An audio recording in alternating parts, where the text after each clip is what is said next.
Welcome to my house. This tape has to do with breakdowns and rides and some more penny combinations. It sort of follows up on the tape that Abe and I already did on penny combinations. So we're going to put as much on here as fast as we can and see if we can get pretty much finished by the end of the tape here, 2 hours worth.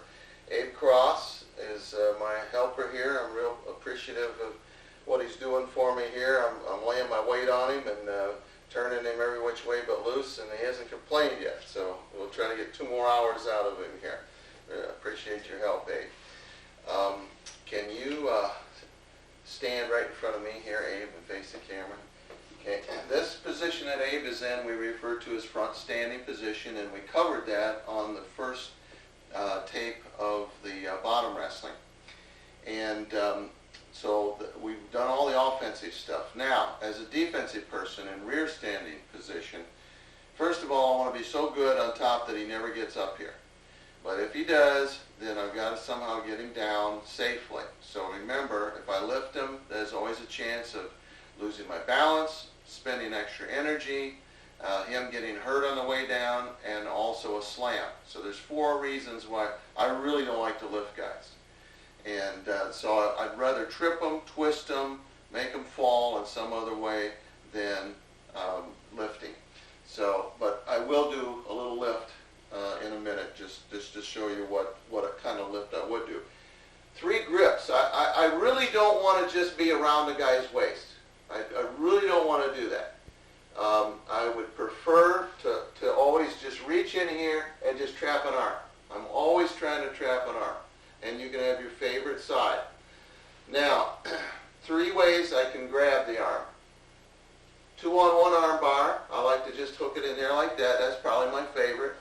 This is a 2-on-1 arm hold also, but now I'm outside on the tricep, bicep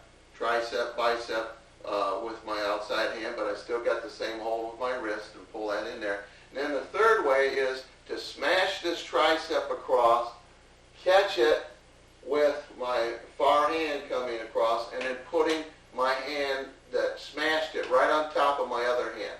Now what I'm doing here is snugging this across his body, and I'll be walking around to the side trying to tighten his ribs up, and at this point I can start blocking his knee, tripping, dropping down myself, or stepping in front, things of that nature that we'll do here in just a second.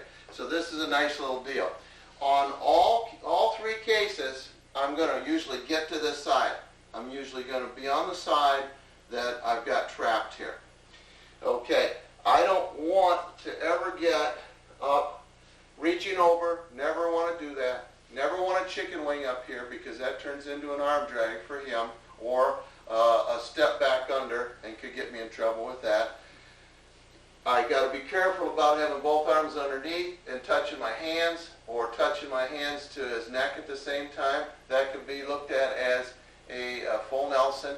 And again, this isn't that good because he can still pull the elbow and come around. So that's not a good situation.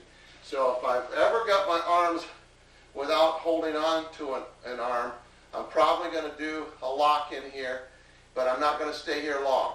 I'll fake a lock in here. As he starts to bring his arms, now see, as soon as he touches me, I'll reach over, or I'll reach over, whichever side you want to go, catch it, twist it off, 2-on-1. Now I've got him trapped up. So that's the way I decoy this. I might start in here, he starts coming with his hands, and right there, now I've got him trapped up. That's what I want to do. Okay, I don't want to stay with a lock around the waist usually. Okay, here's a couple ideas. I won't spend a lot of time on them. Let's step back just a little bit, Abe.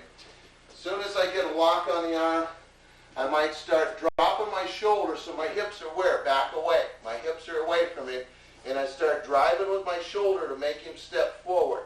As he steps forward, I'm trying to make his shoulder go forward. His shoulders go forward. I can attack his legs. I can attack by driving forward and stepping in front, and look at what I did. I posted out with my hand. I do this a lot because I don't want to fall down with him. I always want to stay up here. I still have his cross wrist here, so I can start going into some different rides and pinning situations with that. So that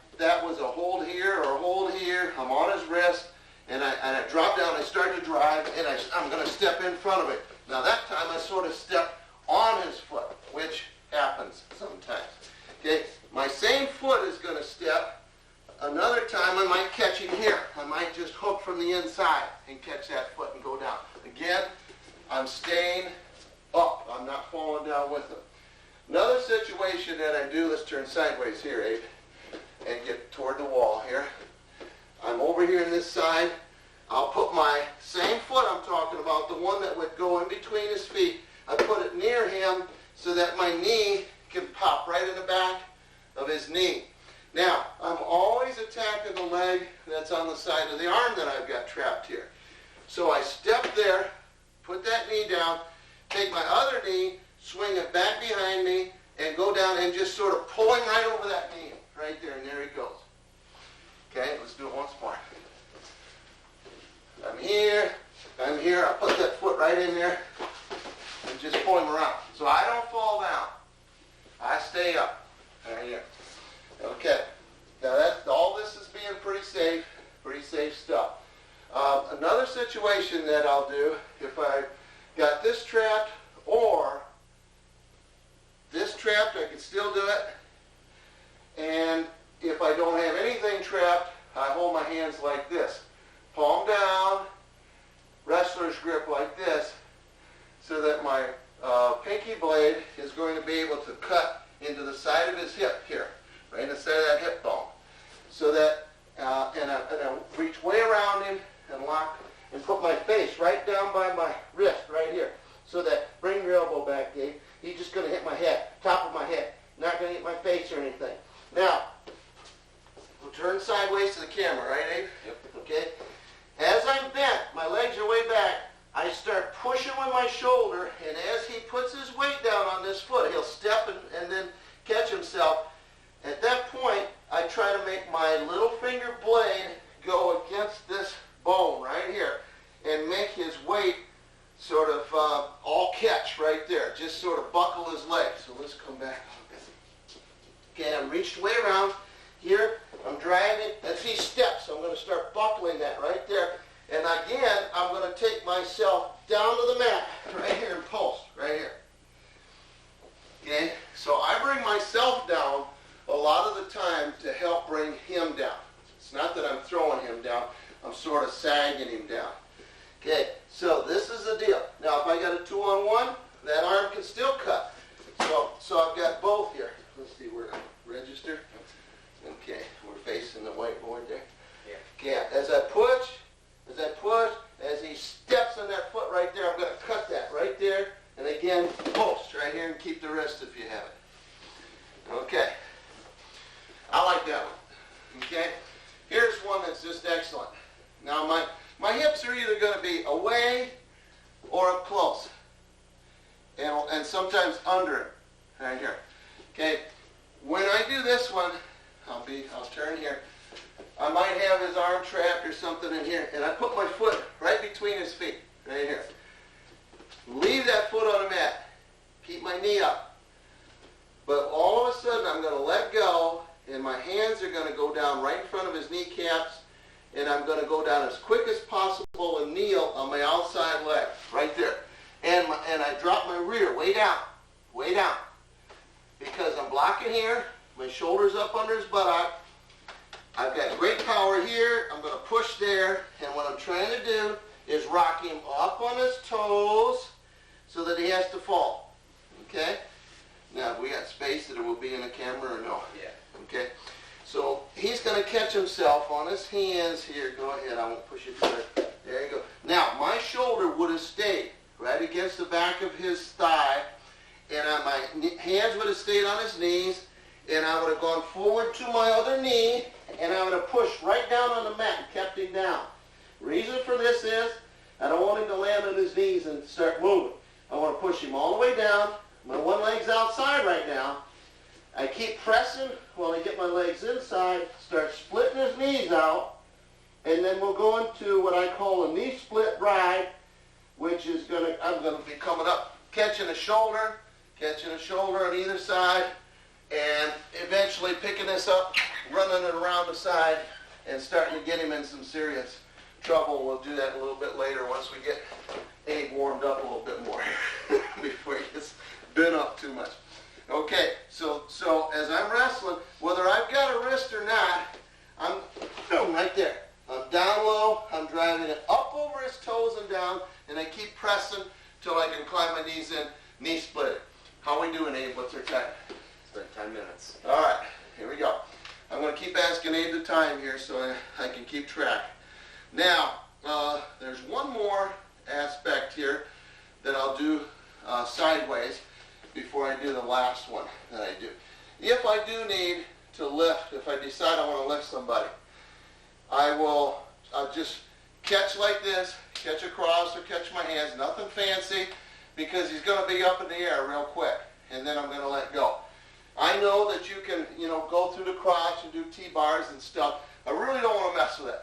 I just as soon do some of the things I'm showing you and get it over with. So, I'm messing with him here, and I might just catch here. All of a sudden I bring my hips in real close and squat and get my hips up under him and lean back like that. Now see, it isn't taking a lot of energy for me to just barely get his feet off the mat. So I'm dipping and just leaning back like that. So we're resting, all of a sudden right here. Now at this point, I'm going to drop him. And I have to be careful about how I'm going to put him down. I can take him either side I want to at this point because I don't have an arm trapped. If I had an arm trapped, I'd always take him this side I had the arm trapped on. And the way I would do this is I take my knee to the side I'm going to drop him to and make it tap somewhere around his knee as I'm taking him that way. So I'm here, I dip, I bring him up. As soon as his feet come off the mat, as soon as his toes come off, right there I tap and come down. Did you see me feel for the mat again? I always am putting that hand back down. Never, never, never want to be in a situation where I'm falling down with him. Okay, so that's the way that I'll block that. It's not my favorite. I've already shown you some of my favorites. Now, this other one here, we'll have Abe face the window. And at this point, I, again, can do it without an arm trap, but I prefer to have a trap because that's just so much more control. So if you can possibly trap it, trap it. And that just eliminates the guy trying to do a switch on you as you take him down and so forth. This is my version of the back heel. And the back heel is, I'm going to take the inside of each shoe and step it right down on his shoe at his heel, right on top of it, sideways. And as I do, when I put my second foot on him, I'll lose balance. And I'll sit down, and if, let's say we're going to go this way, so we got space over there, or do we need to slide over a little bit? Okay. All right, I've got him trapped here. I got a 2-on-1. I'm going to do this back heel. I always start by it really doesn't matter which foot you start with, but I usually will step on the side that I've got trapped first. I usually get that one. And then I'll step on the side that's not trapped last. And when that happens, I'm going to fall to my rear. I'm going to pull him into my lap, but he's not really going to land on me that much because as I'm sitting down and pulling him in, I'm going to be turning him toward the arm I got trapped, and my foot that's touching his far leg is going to stay right next to it. That's crucial because as I turn him, then I'm going to push with that. I'm going to kick with that to kick him on over. Because what I don't want to have happen is him swing his hips out to the side and start getting me into some kind of a switch or step over situation. So if I kick him over, that eliminates that, especially if I got his arm trapped. It really is nice. That way he can't possibly switch me. Okay, so he's in here, we're wrestling, and this is when his feet are out a little bit. That's the time that I would do that. If his feet are out and his shoulders are back, excuse me, this is an excellent time to do this. Whereas, if I tried to drop down and do the drive, he might be able to throw his legs out and arch back, and I might miss his legs, and it might be a bad scene right there. So I don't drop down for that unless the guy is fairly straight up and down, or if I got his shoulders pushed forward. And if he's arching back, I'll do this back heel a lot of times. So I'll step on that foot, I'll step on the other foot, sit, and make him go over. So there's one step. There's the other step.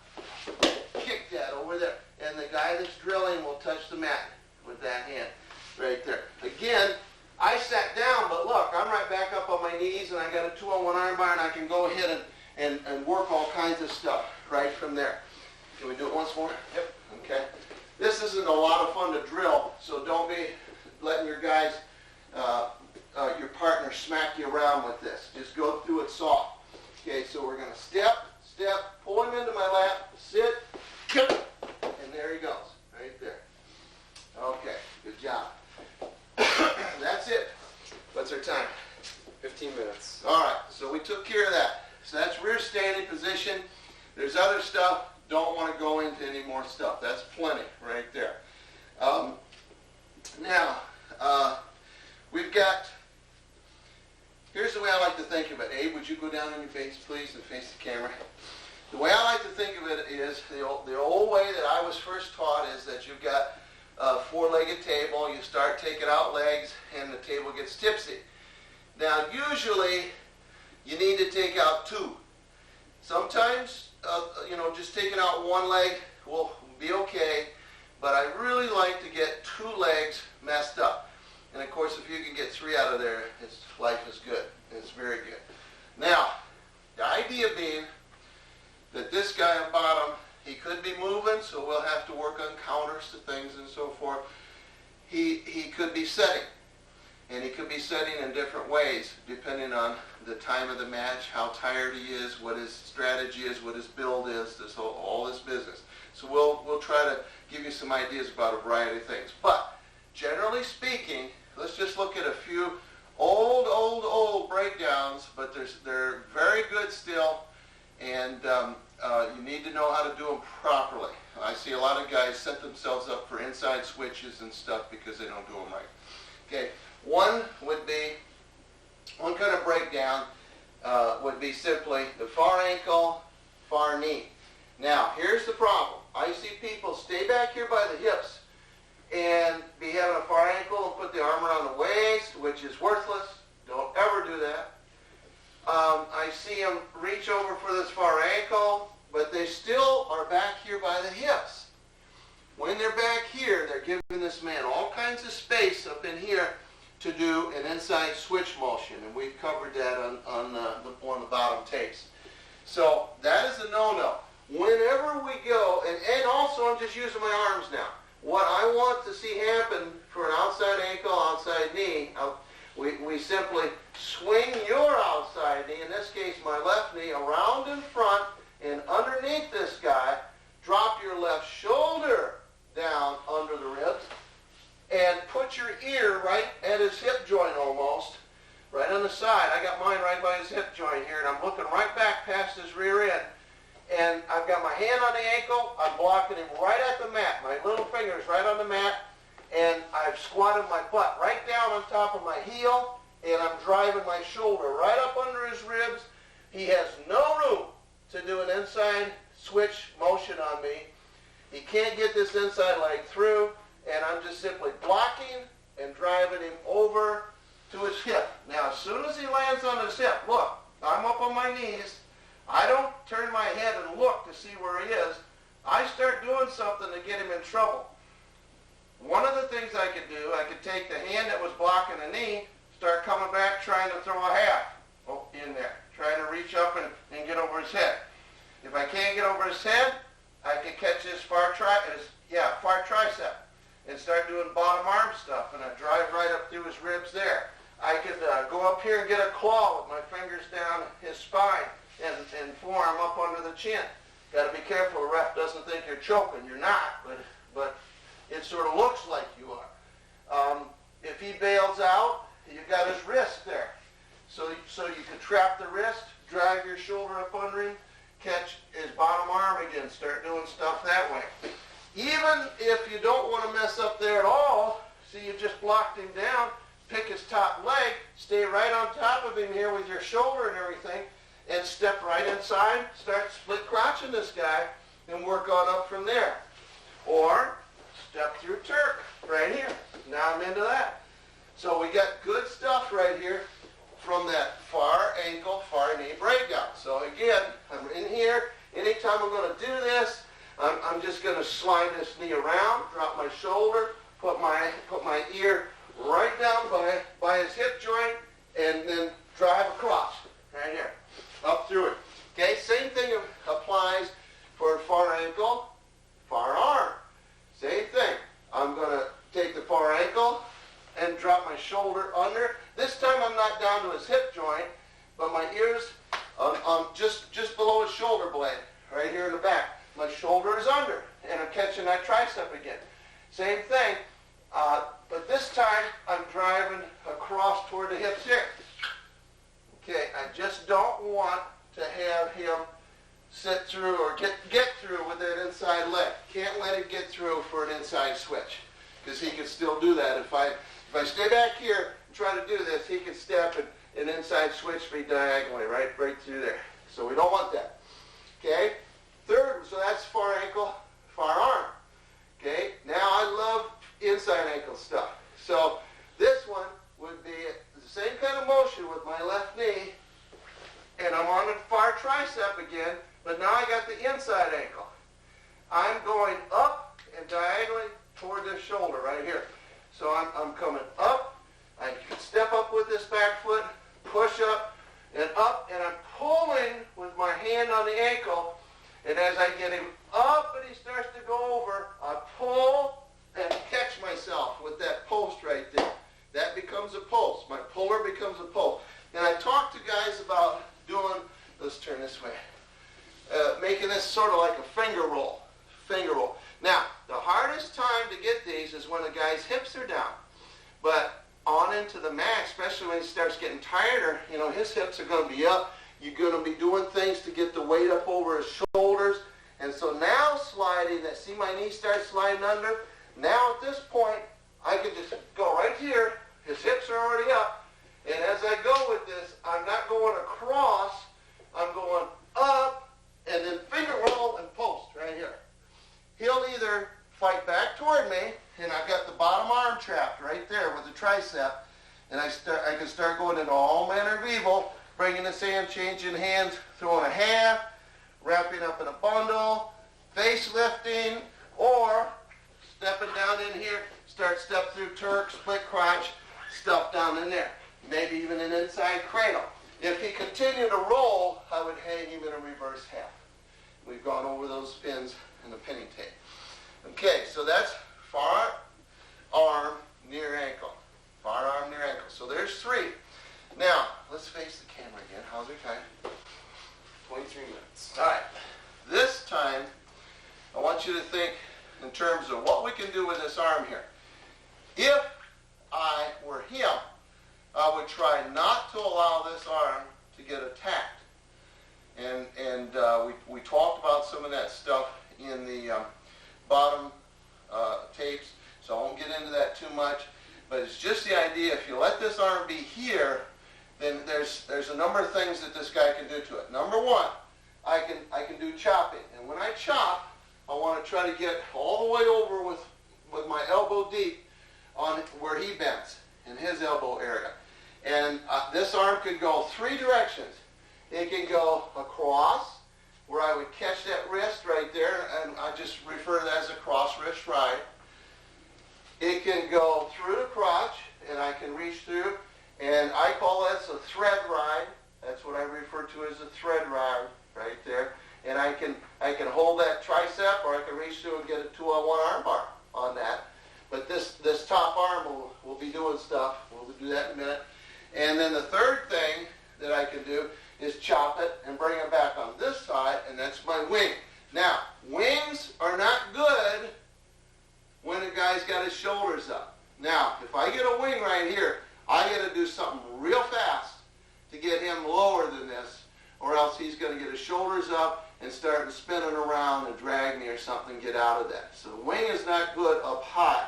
So immediately I've got to do a spiral breakdown, or I've got to pick up the outside ankle and start spinning on that. Those are the two things that I would do from there. The third one would be if I could reach around and trap this wrist right here. If I had long enough arms to do that, then I could start taking him, I'd start putting that knee up there and I'd start taking him up into a tilt right up over his shoulder and trying to pin him right here. It's called a tripod tilt. Actually, tip up, not tilt. Tripod tip up. Okay, so that's something that we also, I think, discussed a little bit on our pinning tape. 2-on-1 tip up, tripod, 2-on-1 tripod tip up, and also this chicken wing one. Okay, now those are some things with the chops that we can do. So right now you're starting to get the idea that it's not good to have this arm here. Well, it's even worse because I can also do a smash. So I can bring my little finger blade against his tricep, try to keep my arm parallel to the mat, and try to lead with my elbow around and do a smash and make him catch himself there. Now, if he does that, see, I've already extended his ribs now. So I might drop down and do a far arm near ankle, far ankle, far knee, blah, blah, blah. Or, if he catches himself, now I might chop him back this way. Or chop him over to this cross wrist. I like this cross wrist a lot, right here. But notice, I'm not necessarily breaking him down right now. I'm not getting him down. I'm trapping him up. Then I'm going to attack his hips and get him down. Okay. Then, so that's a smash right there. So if you're wrestling a guy that's all set back in here stalling and got his arms way out, and his arms are like telephone poles, and you're going and nothing's happening, all of a sudden do a smash, whoa, and there's that other arm right there. We can start working on that and tossing them. Okay, so that's a possibility, right? Now, there's another thing here. Do the same kind of thing, and I can do what we call our head lever. So this is the what? Fourth thing. Fifth thing that we could do to this arm. We can slide down, hook there, get back here, and use my wrinkles, my forehead, against this tricep. And you got to keep your eyes open to see where you're going, right here. And as you do that, let's move back some. As you do that, you're trying to get a spot out here on the mat. And I'm going to do this in detail in just a second. But basically, I'm wrestling, all of a sudden I squat down, boom! And he's out here, and I keep the arm out, and I do several other things here and get him in trouble. We'll do that in a second. Okay, so there's 5 things right there. Here's another thing that you can do. I'm not doing it to the arm so much as the shoulder. I'm hanging. This is what I call a sag right here. So that's the 6th thing that we can do over here on this side. Now, we don't do any hammerlocks here. Don't do any of that kind of stuff. But I can do a sag. This arm does not go around the waist. I don't want my arms around the waist unless I got a hold of something, hold of a hand or wrist or something. Okay? But this arm can be picking up inside ankle, outside ankle, or holding on this hip joint right here momentarily to see what's going to happen. I can be working on him with my legs here, pushing his hips out, so forth. So, I've got that sag. This is good to stop a guy that wants to stand up. I got my, I'm sagging here, I got my face down, I got my chest on him, I'm pulling down on his shoulder, and it's real hard for him to stand up right here. And if I push my head against him, that's even worse. Can't get his head up, can't stand up. Okay, so that's another thing. What is that, 6? 6 or 7? It's a bunch right now so far. 7, you think? I think so. Okay, now here we go. One other thing, and that is I can also ride with a hat. Now that's a shallow hat, and it's not a good idea to do this unless you've got a scheme, unless you're used to messing with this. If I can get up here and I just put it on his neck like that and just sort of pull it out. Now I know he's going to be strong and he's going to arch his head up and stuff like that. But see, I may be doing this for effect. In other words, if he arches up, go ahead and arch up. I'm going to go across for that far arm right there. See, I took his mind off of what was going on there. He's reacting to that. I catch his far arm. I didn't want his head. Okay? Or I might be putting this in here like that, especially if he's getting tired, try to get out in the crowd a little bit more, push him down a little bit. He may start coming up and trying to roll me. As he tries to roll that thing, then fine. I can feel him start to do that. Go ahead and start to roll it. And I come out here and slide right down that arm to an arm bar. And did you see I sort of cupped his hip back here? I could have grabbed an ankle too, but I'm in here. He starts to do that. I come down. See, I grabbed his arm. pull that inside ankle and I destroy him, and I get him down, and I've got an arm bar and everything. So again, I'm doing it for effect. I'm not trying to stay with that ride right there. Now, one last one. We didn't do the crusher pin, did we? We didn't do the crusher half the last time, did we? Those seem like Okay, so at this point, I'm in here, and I'm starting to do this. The crusher half would be a cross face right over here under this far cheek right there. As he starts to pull his head up, I'm going here, and I have to get up on both feet right here. Now, this would be the crusher half breakdown. So I'm just going to stay right here. My wrist bone is right under that cheek. And look at my chest and everything. I get off my knees. I start going forward. I'm trying to stretch him out to here, and make him fall. Now, he'll either fall on that side or lay over on the other side. He'll fall like that. And in that case, I'll just stretch him on out, take him forward, and slowly turn him, pop him with my hips until I can get my half in there nice and deep. But I take my time on that. So I can run him right down with that thing. Okay, you don't see that much. And I use it down on the mat a lot. Okay. Now, how's our time? 31 minutes. All right. Here's what I like to think about doing off the whistle. I want to stop his first movement. I don't want to wait and see what he does. Never do that. I have a plan before I get down. So, Abe, go ahead and take your position. And I'm up here, and the referee is saying, okay, top man, get on. I've already decided right now. I've already got this picture in my mind about what I'm going to try to do to this guy. And as I get on, I post my knee where I want it here first, get my legs set, I don't touch them. Then, and when you practice, you should get in the habit of never touching this guy with your legs. Never, never, never, because that's going to be a caution. Then I put my hand placement. Now, a lot of guys get cute with this and wrap it around and everything. I just touch it, and I touch it very light. I want him to feel like I'm just a ghost. I don't want him to feel pressure until I want him to feel pressure. So I just want him to be here. I'm not giving away anything at this point. Okay, and now here's the key. Let's turn around now. When I put my hand around him, this is where so many people make a mistake. See, I've got my hips the way I want them right now.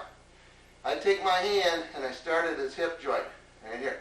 A lot of guys do what? They're already halfway up his ribs, right here, when they put that arm around like that.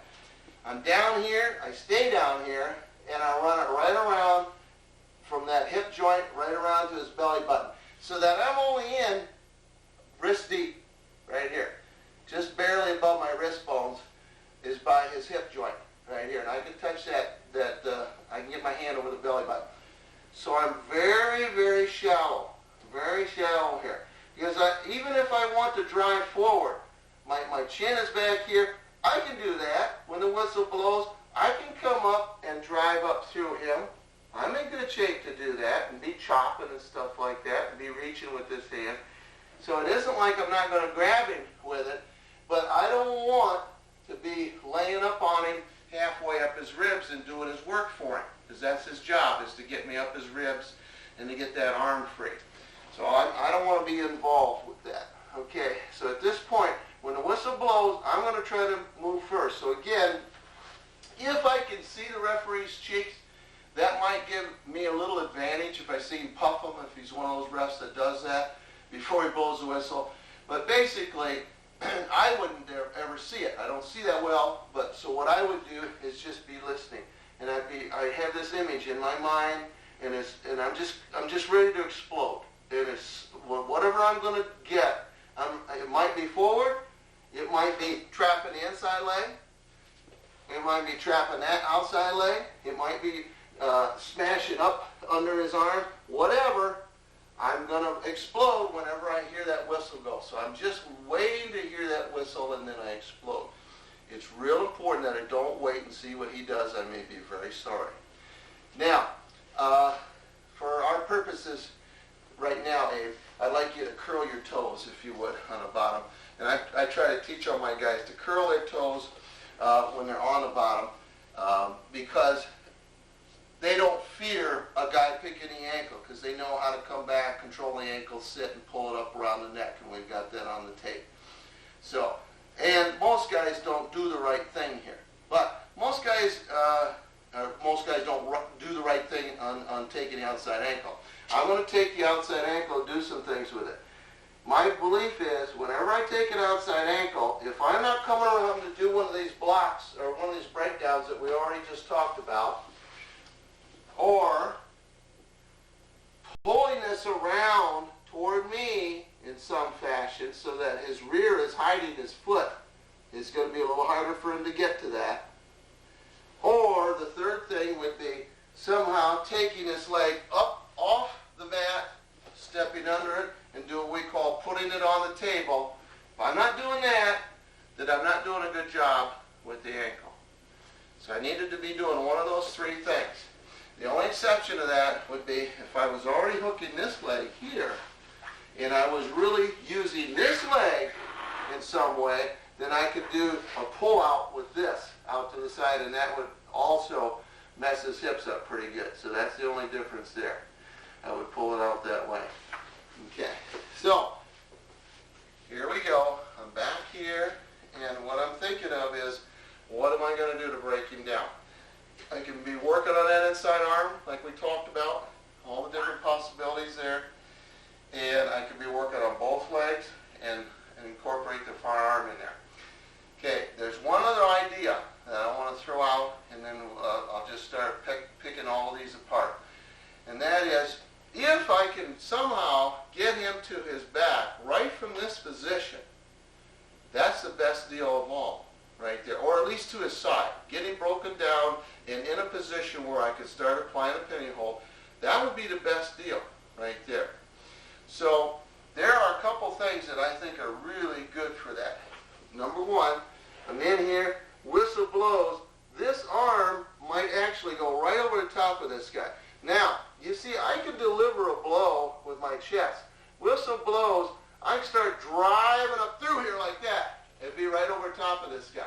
And see how his hips came forward a little bit right there? So I can really pop up in here, and now see his ankle is very easy to get right here. As soon as I get this, I can make that man fall on this hip. That's what I want to do.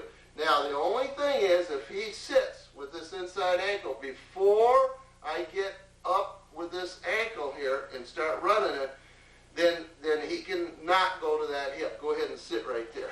Okay, if he goes there, we got a potential of what? Cradles. Right here. He falls right into my cradle situation. I try to lock this hand that goes to the leg, always goes up above my wrist bone, and I'm right up in here. Now, at this point, I could take him back by sliding my knee past his hips, and now he's going to go back over. That's the technique that we normally teach anyway. Let's say I couldn't get a lock, but if he sat, I could get his arm right here. So I do the same thing. I slide my knee past his hip, take him up over. I might catch his hip joint, might pull up under there, like that. And he's still going. Let's turn this way. And as he lands, I'll take the hand that's grabbing his arm and reach for the other one. Right there's my lock again. So it doesn't really matter whether I lock it up or not. Okay, let's look at how that developed. I'm elbow deep right here. Start to pick this up, and he reacts by sitting. I let go right here. See where I am. Got both hands ready. At this point, I can lock there or try to lock there. This arm that was over here had to change, and I really coof it good. I really coof it down to get my lock right here. Now, you got to be careful here. So I want to push across him, slide my knee, now I take it back. If we're way over here too much, way over here, then I got to be careful. I don't want to have him slip his arm back through there and start coming over top and get me in trouble. So I got to be careful, pitch up, slide around, take him over the leg, right there. Okay, how are we doing on time? 39 minutes. Okay. Now, that was starting to mess with the inside ankle, and he sits away. So we've covered that. Now, let me have this leg up here, Mr. A. I'm just going to start pulling this, and it's very important that I get up and turn sideways and start running like this. I'm going to run around like that. I keep pulling this with sort of a straight arm until he falls to his hip, and then he's going to fall to his side, and then I finger roll it and post. Do we need to come back this way? Yeah, okay, so I'm just up here, catch this. Even if he gets a foot out, go ahead and post a foot out, Most of the time they won't make it, but if they do, it doesn't matter. You just get up on both feet and you make him hop a couple times. Here we go, hop, hop, he falls, and there he is. Now I could step through Turk on that. I could go in here and split him out. Start working with my arm on facelifts and stuff like that. Or, if he lands, I could come right to an inside cradle. We covered that on the pinning tape. I could come maybe to a bottom leg cradle and start working with that. So there's really good stuff right there. So we're not only breaking it down, we're putting him in a great position to attack him. This is wonderful. And anybody on the team can learn to do this. They just have to, and the tighter the guy gets, the easier it is. They just have to get up here. Don't worry about this. Just pinch it right there. I don't care if he starts grabbing my arm or what, because right here, I'm going to get up on both feet, start lifting, run, finger roll, make him fall. That's just the way it works. Same concept is if I've got a neck pry here. Neck pry is with my forearm across the neck and my hand prying up, my fist prying up under his armpit. Exactly the same motion. Everything's the same with the legs. And the other possibility would be, let's say I've got him trapped right here. It doesn't even have to be a cross face, but let's say I block. If I'm going to cross face, I always want to block the side that I'm going to grab. Don't just cross face across. He may move that. But if I go bang, bang, it's going to be there, right there. Now again, I come back, catch the ankle, get up on my feet, and run it. Got to get up on my feet, though, off my knees and run it. Okay. Once in a while, I can stay on one knee and just step up and spin him around. Just depends. Okay. Let's say I didn't cross face him. Let's say I just had this trap. Same thing. It's almost like our far arm near ankle. The difference is that I'm going to be up here more and get up and run it.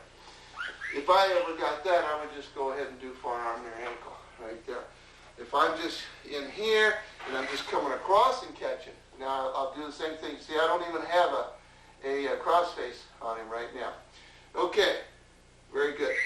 That's the way that I would do that one. That's an excellent one. Here's another situation. At this point, I'm going to try to get him right to his back.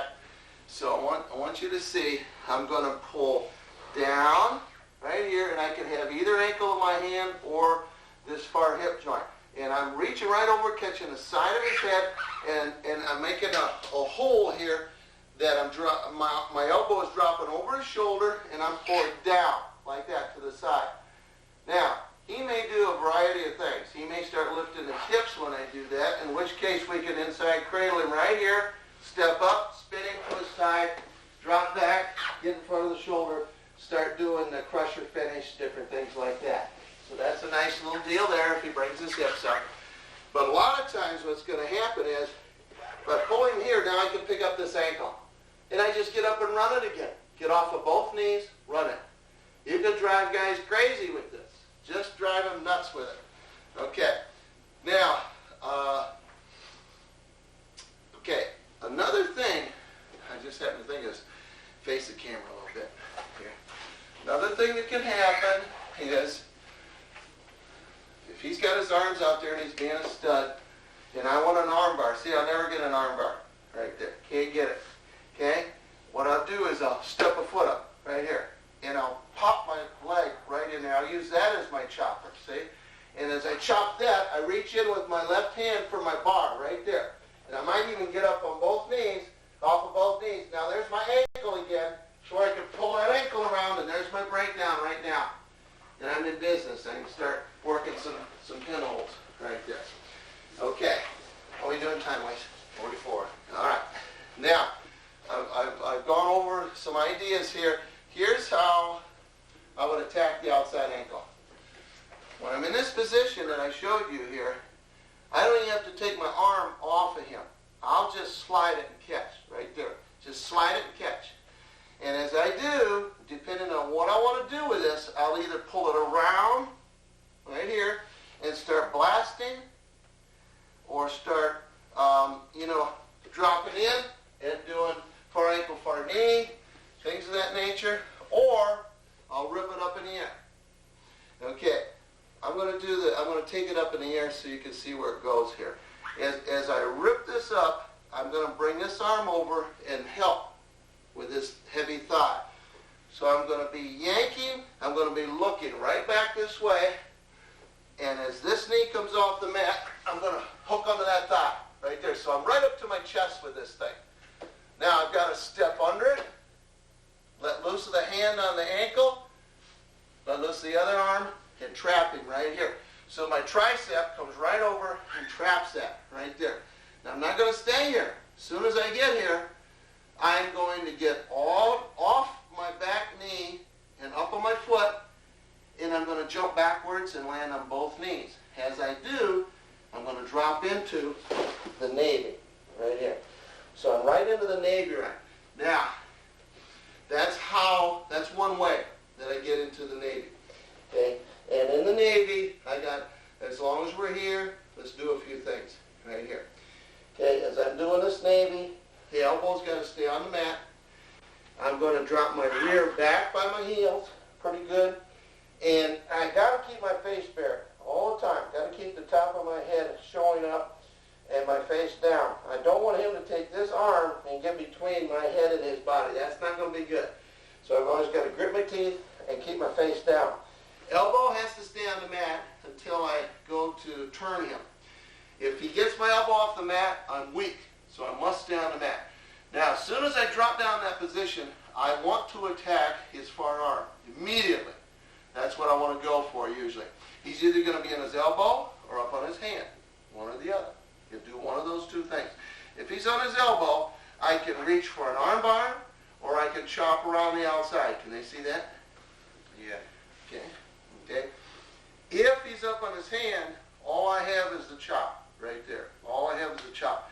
I keep my face down and I drive my whole body up through his lower ribs diagonally to that arm. I don't try to pull the arm in. I try to drive him to the arm. Okay, so as soon as I'm in here and I've dropped back, I'm going to attack. And here he goes. You know, the arm is there, and I'm just going to start taking his hips to the arm, drive, and catch that right there. Now, as soon as he's down, I can immediately start getting points, and I should. Don't wait. I can either leave my hands just like they are, or if this arm is close enough, I like to take my hand that's through the legs and catch it either palm down or palm up. Most of the time, palm up. Catch his wrist right here. It just makes it a little bit snugger. So now I chopped him. So I have the outside grip with my left hand. I've got the right hand palm up on his wrist. I'm staying low in here. And now I can start tipping him for some points. Okay, same thing for the arm bar. Come on back. And the beauty of the arm bar is, maybe I was riding him with an arm bar. Listen, I would do the knockdown the same way. I'd reach for here and get the arm bar. But let's say that I was riding him. And we were riding in here. Notice that I'm not letting him get wrist control. I'm keeping my hand against his tricep right here. So he's not able to get wrist control at all. And that's very important. Okay, at this point, or my head's in here. See where my head is? I'm keeping him off of me. He can't use that hand to get wrist control. So I have this hand available to start doing stuff. So it's very, very important. Don't let him use that hand. That's poison. Now, at this point, let's say that, let's say his leg was over a little bit, and then he started to bring his bottom leg through right here. I feel that, and I raise my arm up, and I really pop with my tricep. Not my elbow, but my tricep, and I really hit it very, very hard on the inside of his thigh, because I have to. I have to pull back, and I drop my face down. Then I put my arm in. Never, never, never, never, never put your hand in first. Always clear it open. Now I'm in there. And look, I don't have to drive. Everything's cool right now. I can start tipping him right now for points. Okay, we're going to discuss this. How do we do that? Let's turn around so that, is that the camera? Right there. All right, okay, turn just like this. Lay right down there, partner. I got this bar on him already. I've got my Navy on him already. And now, here's the deal.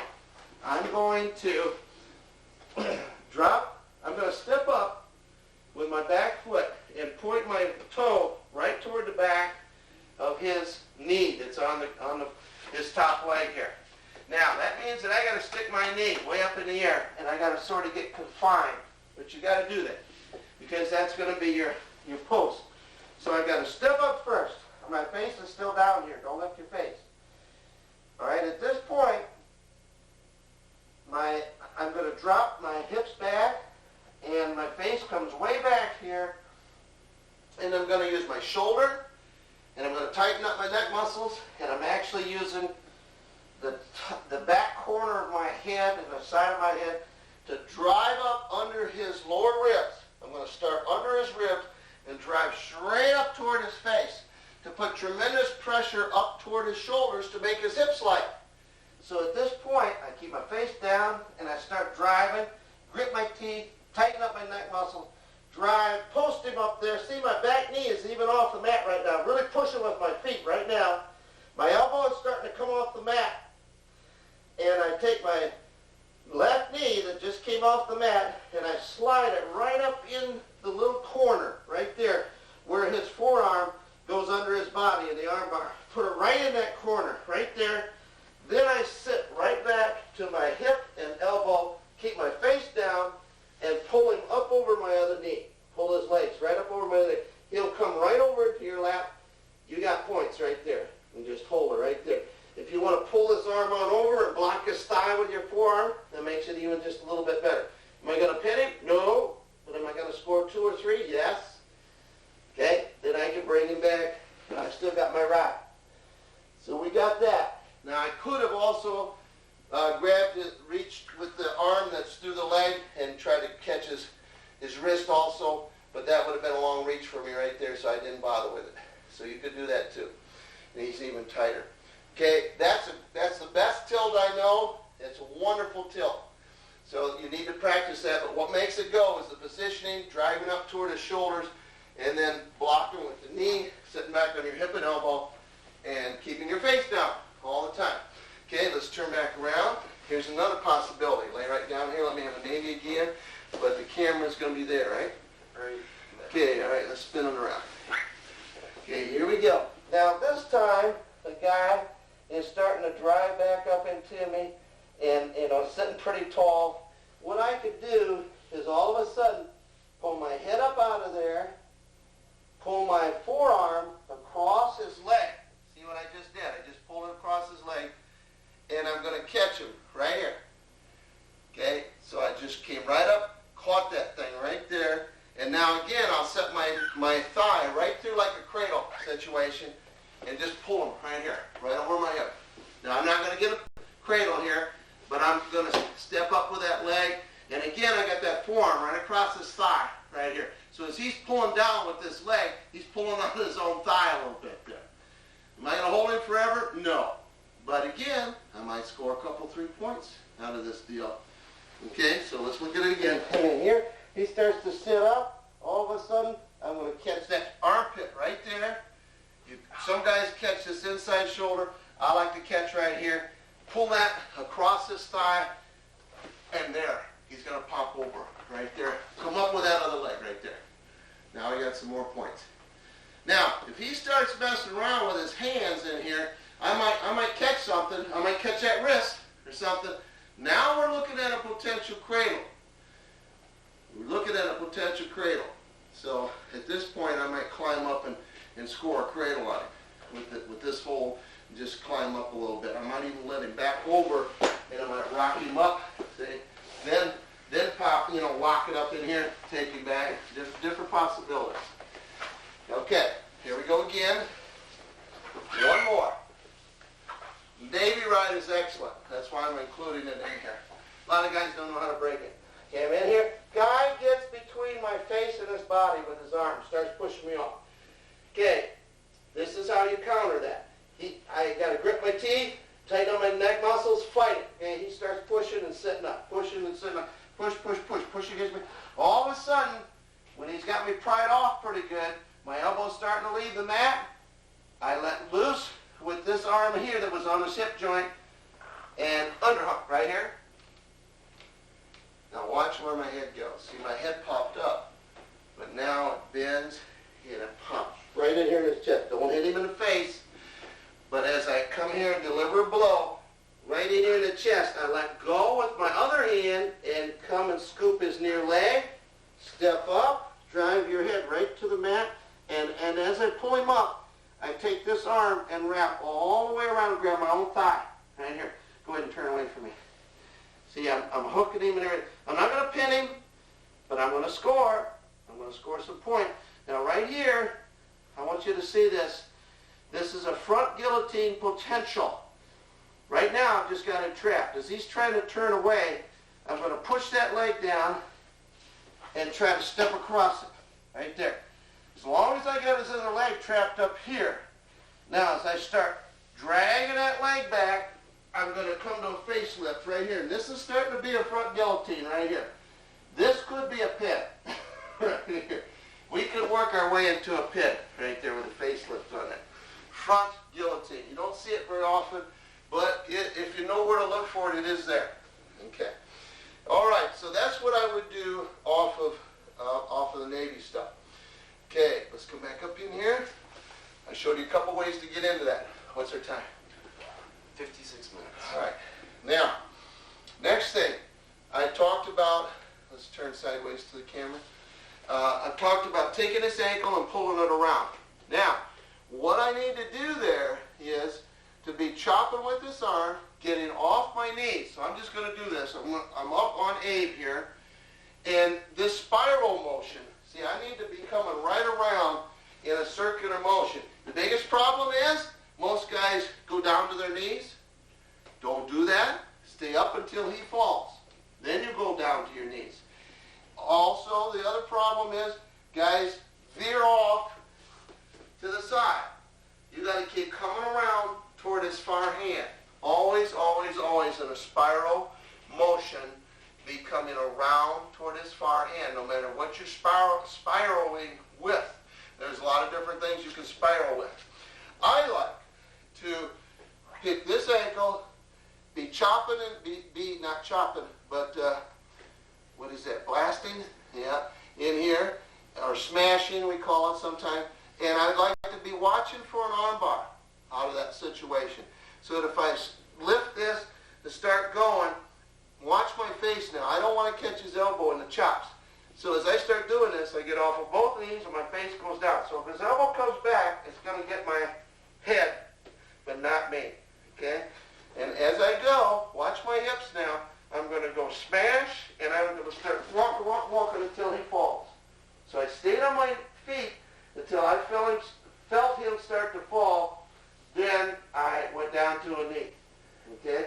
Now at this point, I could come up, try to smash for a Navy. Look, I'm already in it because I got the arm bar all locked up. I could start tilting him right there for some points. Okay. Now, that's something that I would do with this ankle. Okay. So we got several things to do with that ankle. Now the other ankle. Okay. Let's turn so your rear is to the camera here. Okay. This inside ankle is so wonderful because it's so hard to counter if you know what you're doing. When I pick it up, I might be pulling it this way sometimes, but most of the time, either ankle, if I pick it up and pry back here, I'm prying with my forearm up the crack, like that. Nothing dirty. So I'm pulling that in. If I'm pulling this, I'm pulling across toward the other ankle, up the crack, right here. Very difficult for him to attack this ankle right here, to stop me from doing something with it. Okay, couple things I like to do with this.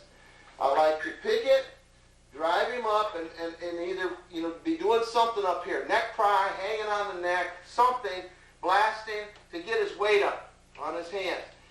And if this knee is on the mat, I like to have him post that thing, and then I'll pull this down toward the mat and try to make the outside of his ankle land right on the mat. See where his knee is? It looks bad, but it isn't. But watch what happens. His weight's up on his hands. All of a sudden, I'll pull that down, and I'm looking for another cradle situation. If I can pop this and lock it, I will. But if I can't get it popped, I'll try to catch an arm. And here we go again. Slide the knee, start taking him back. Okay, so that's what I'm looking for. I'm looking for outside cradle when I do that. So I'm prying up, and if he posts it all on the mat right there, then I'll just do a rotary motion and pull that down and start looking. Right here. Now if I just want an arm bar, there it is. Right there. Reach under and get the arm bar. Okay, so that's something I do with the inside ankle. Now, also with the inside ankle, I like to pry up, get my thigh under there, get it up in the air, and try to step across over that other ankle, and he goes down on the heat. If I can do that, he's in big trouble. Now, once I've got him down, I can start looking again for the same old pinning stuff here, cradle stuff. I got sort of a step-through Turk if I post that leg and drag it out a little bit and block in here. And I got a split crotch here. Got all kinds of good stuff. Okay, so that was a nice thing right there to do. Okay, now I also like to get that up on the table. And so let's turn with your left side to the camera now. What I'm trying to do here is to get this leg off the mat, and I use two hands to do it. So again, as I did with this other one, and look backwards here on the outside ankle, I catch the inside ankle, left hand comes to the thigh, and again I'm trying to take everything back here. Now I'll step under it, and this time the hand from the ankle wraps way up high on the thigh. Just wraps like that. Now I'm way up high on his thigh. His knee is sticking out past my leg here, past my hip, and he's in trouble.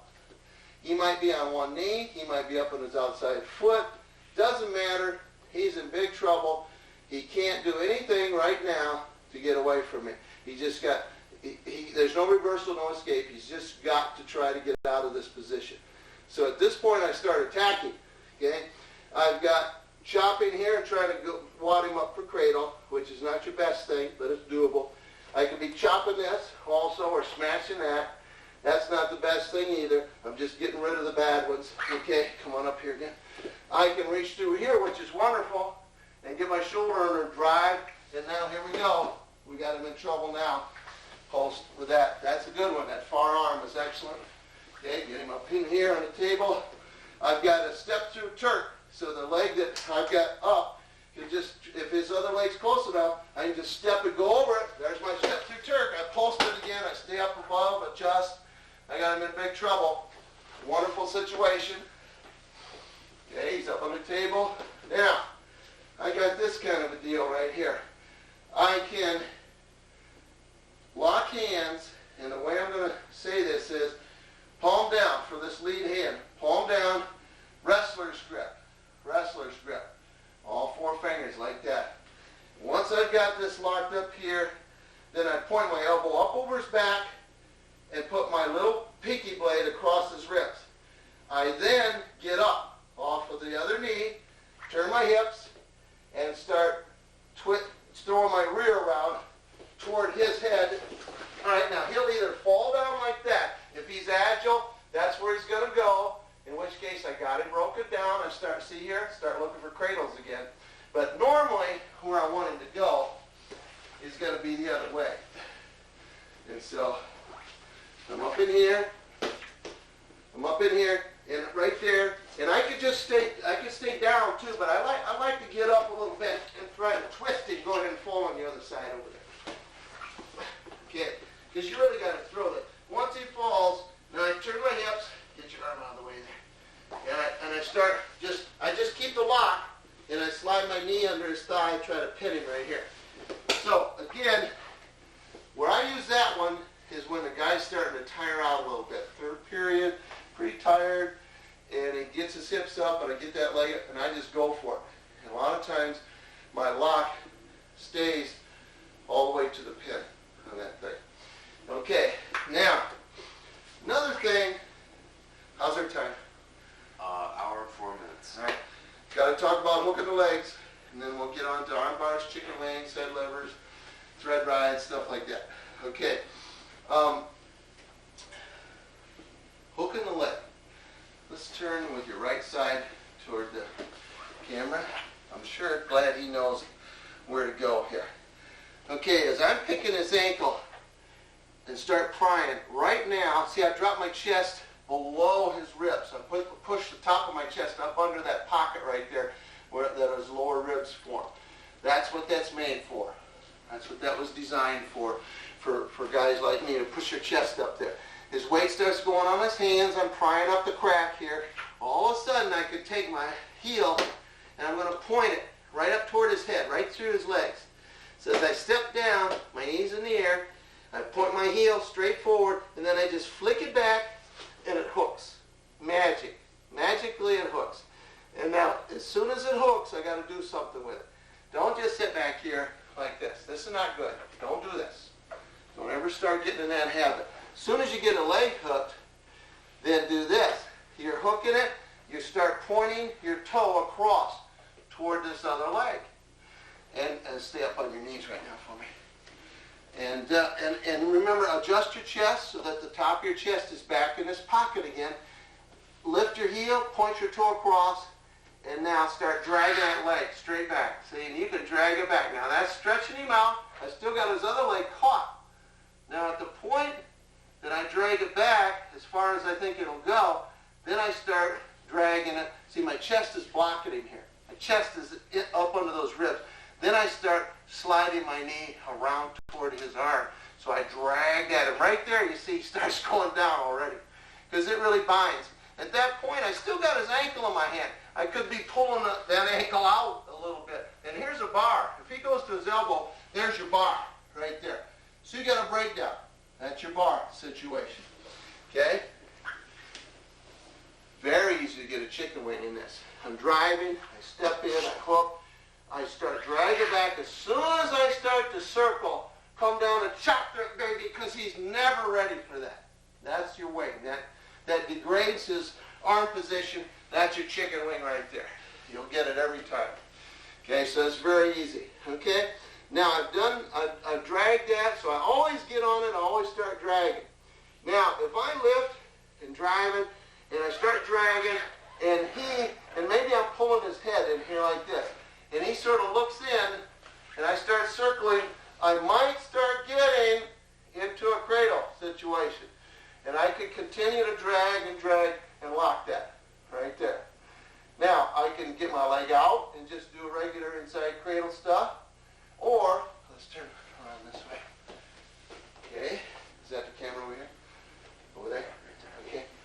Or, let's go over this way a little bit farther. Okay, let me lock this up. And I know this is a little confining, so I really appreciate him. Okay, I could go in here and I could get my other leg behind it and do a thing which I won't do to him. But I will do this. Pull this in here real snug, step up and drop back and pull your elbow over. See where I'm going with this? Over, and I can stay here, keep it locked up and try to pin him right here. Or I like to let it go and just come right over top in my regular inside cradle finish right here. Drop my load right down on it. Now that works, but you have to get it really pulled up. You have to get his leg really dragged up there. Now, Abe felt, I'm sure he felt a little disoriented because he's what? He's going around upside down on part of that and getting spun around. I took it slow so you could see where I was taking it. You don't want to pull it back on your face. He goes right across your chest. You pull your elbow down. He goes over, and then you can either stop, keep the leg hooked. I don't like that as well as letting the leg go and taking my leg off his and then just turning and dropping my load on him and pinning him because he's flat on his back. When he ends up over there, he's flat on his back. Okay, that's sort of a surprise. Most guys aren't ready for that. Okay, so that's some of the stuff I do with dragging the leg. Now there's one other thing that I do. Let's turn around again to the back with your back toward the thing. Okay, I'm in here. I do this. Now, you can't stay here. You're going to be called for stalling. But I don't stay here. As soon as I get a hold of this, watch what I do. I drive my chest up into him, and I take this knee off the mat and try to swing it sideways and straighten out my leg and pull this leg up real tight against my hamstring. So here we go like that. So his knee's off the mat. Go ahead and stay up on your hands.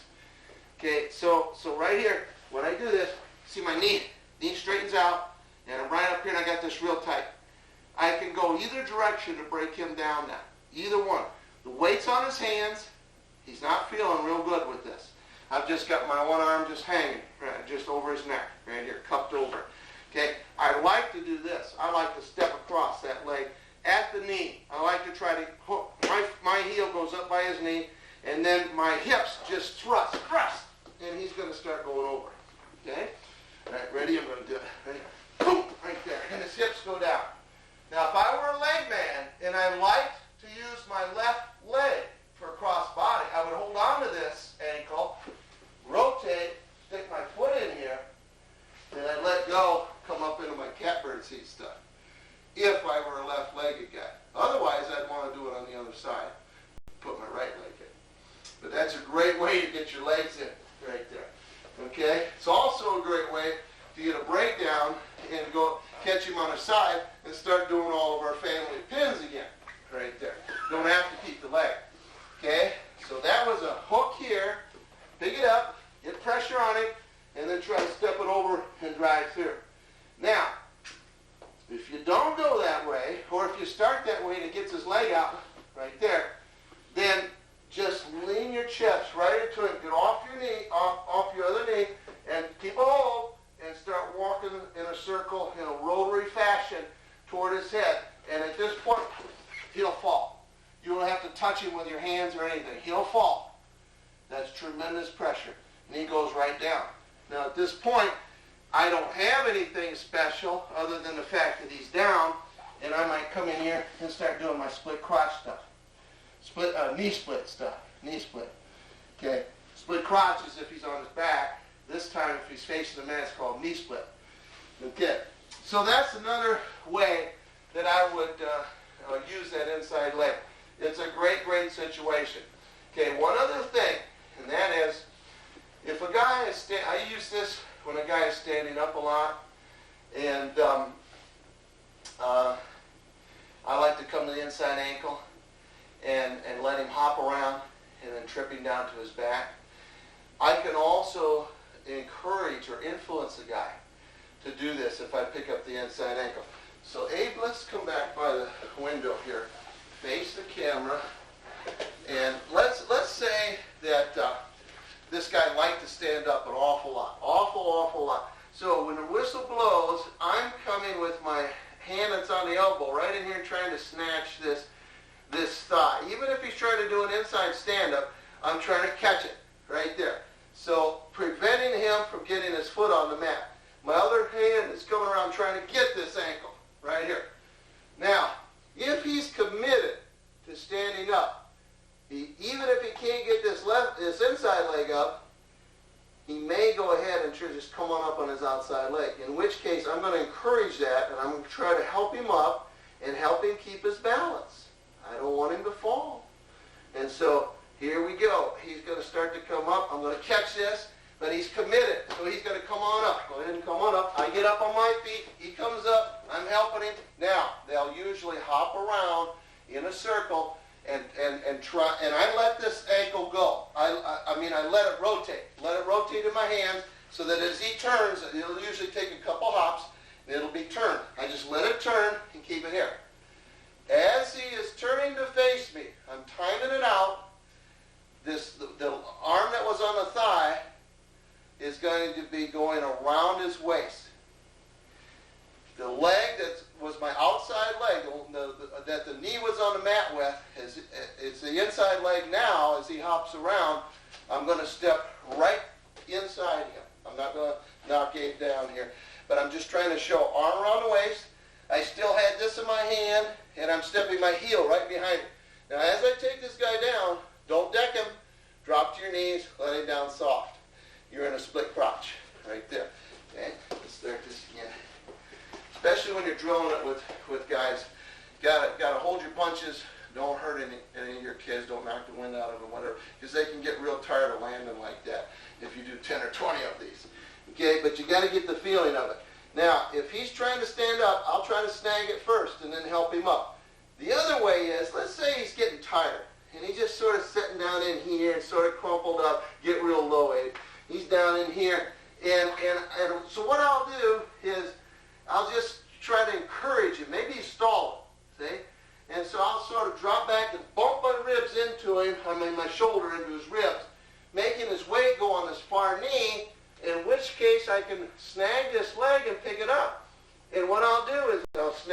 pick it up, and I'll just allow him to come up. And if he starts hopping around, he's dead meat, right here. If he comes up, he's dead meat.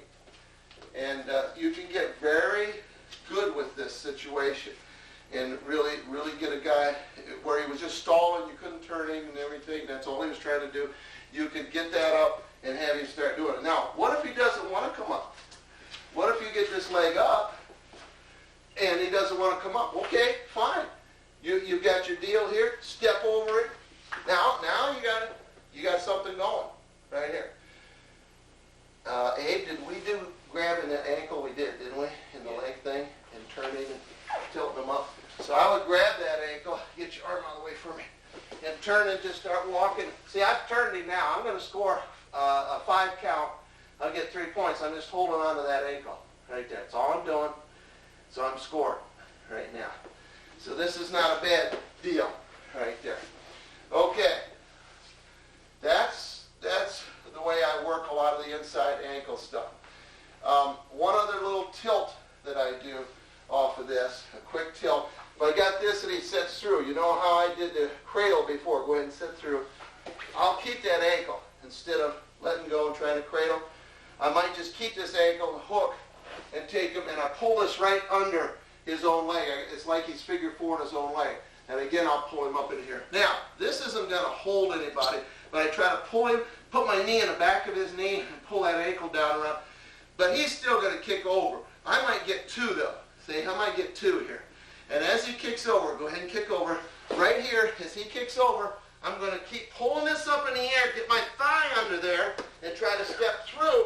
Now I got a step through Turk situation going. I'll block the crotch, start going in. I might even pull this up and get a bottom leg cradle and pin him right there and be done with the match. So not only can I get 2 or 3 on one side, I'll come over, and as he relaxes, he thinks he's getting out of things, then I nail him with the big one on the other side. This first one is just to set him up a little bit, just to sort of ruffle his feathers, and then make him relax when he gets back over to the other side. Thinks he got out of it. Okay, I mentioned about this. How's our time going? Hour 17. Okay, I mentioned about the sag here.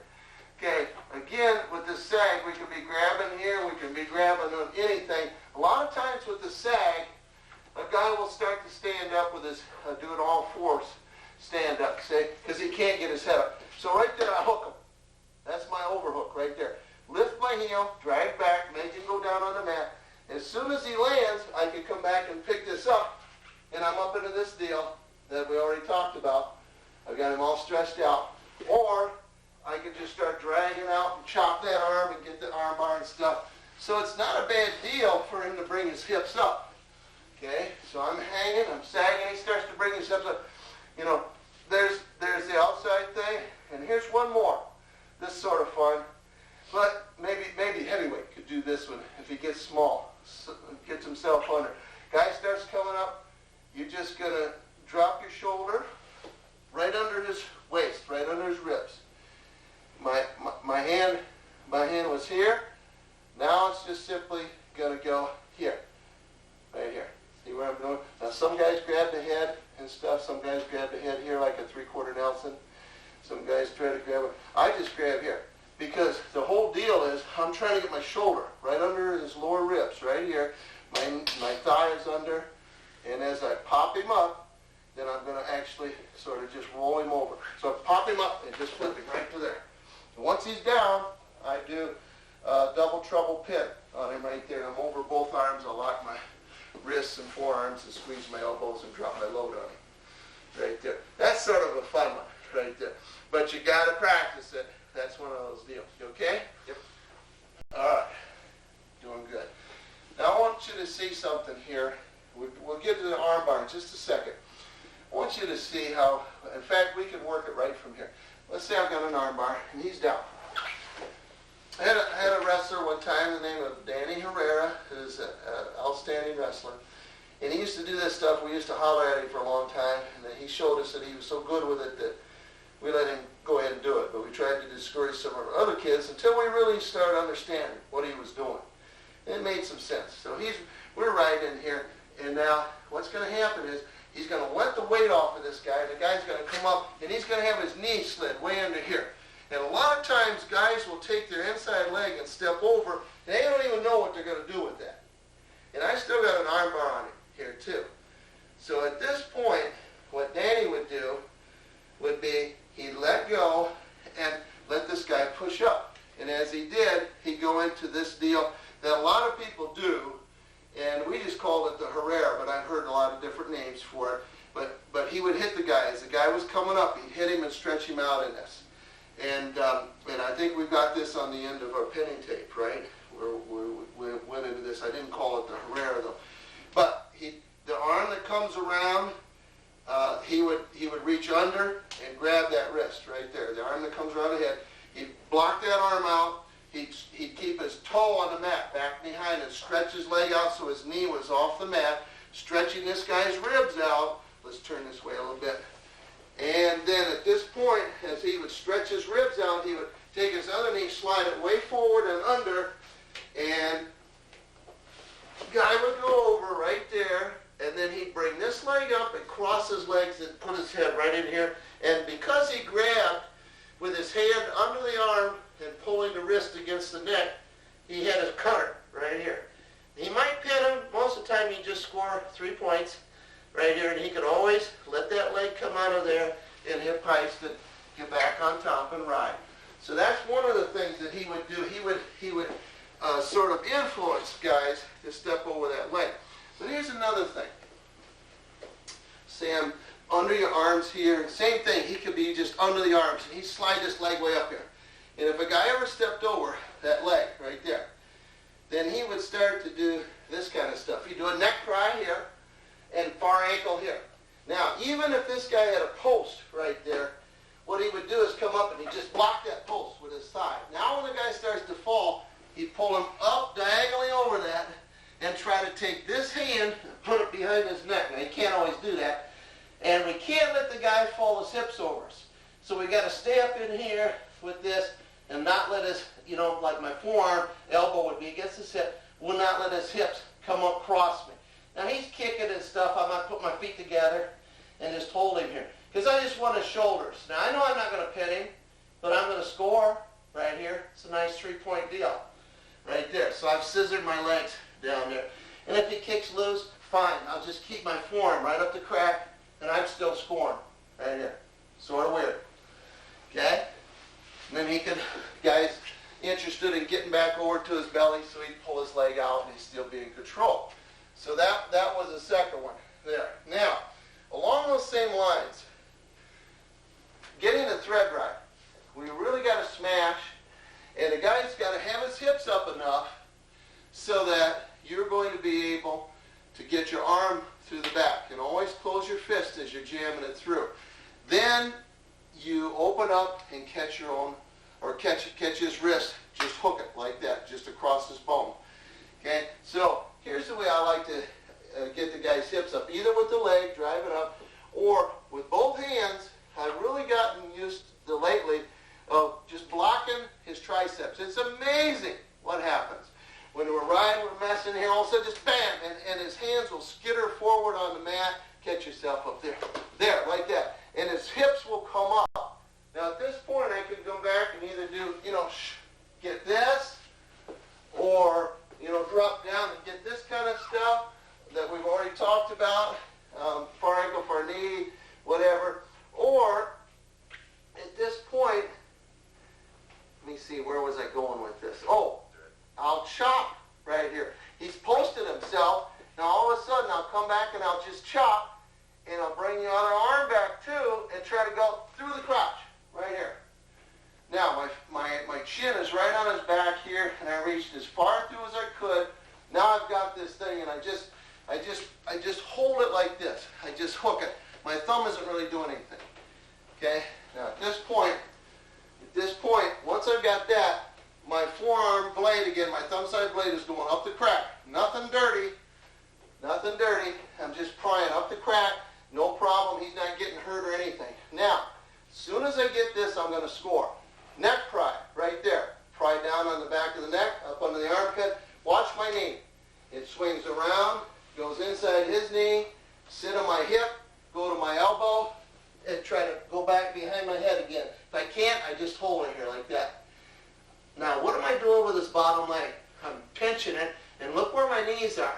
My toes are on the mat, my knees are pointing up. If my knees fall sideways, he'll fall sideways.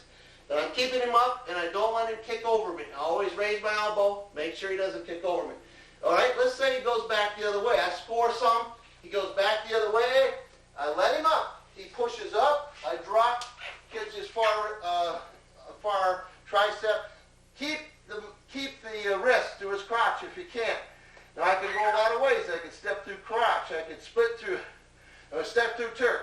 I can split his crotch. But I like to just hold on to that. Once I get him on the mat, come under with a face lift and just circle toward his head. Don't let that wrist go, and pin him right here. It's a good pin. Okay, now that's again one of those influence deals. I tossed him on one side, and then I let him back, and as he comes up far enough, I let him up with his head and shoulders, and then reach across and nail him right there. Those are big points. Let's say you're behind by 5 points in the third period and you're riding the guy. Hey, hit him for 2 or 3 on the one side, hit him for 3 or a pin on the last side, win a match. Either way. Okay, it's a good deal. Now, so that's one thing here with this thread ride that I like to do. Immediately go into this and go, because he can't stop it. I got so much power here, it's unbelievable. And if he somehow is still posting me, I just step up with that back foot and take him over. He's going. Okay, here's another deal you can do with this. This is a little tougher, so you got to be a little careful with this. No, I'm going to wait on that one. I'm going to do this a couple other ones on the same side first. Okay, once I've got this through the crotch, I'm just going to take his neck. I'm going to take my inside, my back leg, block this leg, and then block it halfway between his knee and his ankle, and I'm just going to block. I'm going to catch the side of his neck, and I'm just going to pull him right across here. And I'm going to slide this leg back around as I do that, and as I pull him, watch him move his hand. He can't stop it. He's going to move his hand. Then if he's pulling back, he'll pull his head up out of the way. Catch that right there. There we go again. Now right now, see my chest is too high. I still got his arm through his crotch, so I'm going to drop back and pop him with my chest. Oh, there's my face lift right there. And try to hold on to that wrist as long as you can in there. Okay, so that's a good one. Now watch, we can do the same thing without that arm through the crotch. So let's say we got a guy stalling. He's sitting back on his laces. He's down in here. Okay, I'm going to block with that knee again, catch him on the side of the neck again, and grab his hip joint. Now I block, and one thing that can happen is I swing this leg back, I can actually pull him down. See, I pull my chest out of the way, and his hips fell between my legs right here. Okay, that's one possibility. The other possibility is block, pull him around, he catches himself. Here's an arm bar maybe, here's a chicken wing maybe, but what I really like is to catch that over there. Now as he sets up, I take his inside ankle, here we go again, off to the races. Get up and running. Okay, so I'm going to score again. Okay, so we can do that all the time. All the time. Sometimes, sit back like that again. Sometimes I'll just block with that knee and I'll just reach right over with my hand. Now this is not a chicken wing. It's not a deep deal. Just with my hand cupping right in here. Like that. See, my chest is right pushed up against the shoulder. I block, swing my leg back, pull him around. See, I made him move that. I made him move that hand. I could block and crossface right here. Block, boom, there's my crossface. Here's an ankle. I can get up and spin him on this hip and do crossface stuff. I like to reach in and get that other ankle, get up and run him around that way, put him on his back again. Boy, it's right there. Okay, how's our time? Hour 29. All right, here we go. Let's turn a little sideways now, right here. I've got this thread ride again. Thread ride's great. Now, I can either hold it outside with my hand or inside, 2-on-1. At this point, I'm going to bring my legs right parallel to his. Both legs are together and they're parallel to him. Where's there? Okay, this is good. Now, at this point, if he's up on his base, I'm going to put him on his back. Here's how it goes. As I do this, my outside leg spreads out for a base. My head and shoulders whip down diagonally out here, but they don't touch the mat. But they throw real hard, and I will pull real hard my hands in this arm that I've got of his against the inside of his thigh. Not up through his crotch, but against the inside of his thigh. Okay? And so as I swing into this, it's sort of a rhythm. I'll swing my legs, and then swing out, throw, pull. And now watch, as he goes over, see how my head's down for the first leg. I got to get my head and shoulders up through here for that second leg. Now I like to hold on to the wrist, let my top arm go, and either catch over his neck or under his neck, but either way, I circle a little bit on my knee and pin it right here. Now if I let go, I post my hands out. I still turn him, now we're in a split crouch, right here. Okay. Now, how we doing? Okay. Next thing is, okay, that's the toss. Believe it or not, you can do this down on the mat. Let's come back this way just a little bit. I've got an arm bar and I've got a thread right. Go ahead and lay right down on the mat. He's down in here. I got this. See, I was arm barring him here, and I made him lift his hips. So I reached through and I trapped this right now. So now I got thread right again, and he's laying down. Do everything the same. The only difference is I go to throw him. Now I'm going to pry up with my thumb side blade against his outside thigh. Against his outside thigh. And he doesn't think he can turn him like this.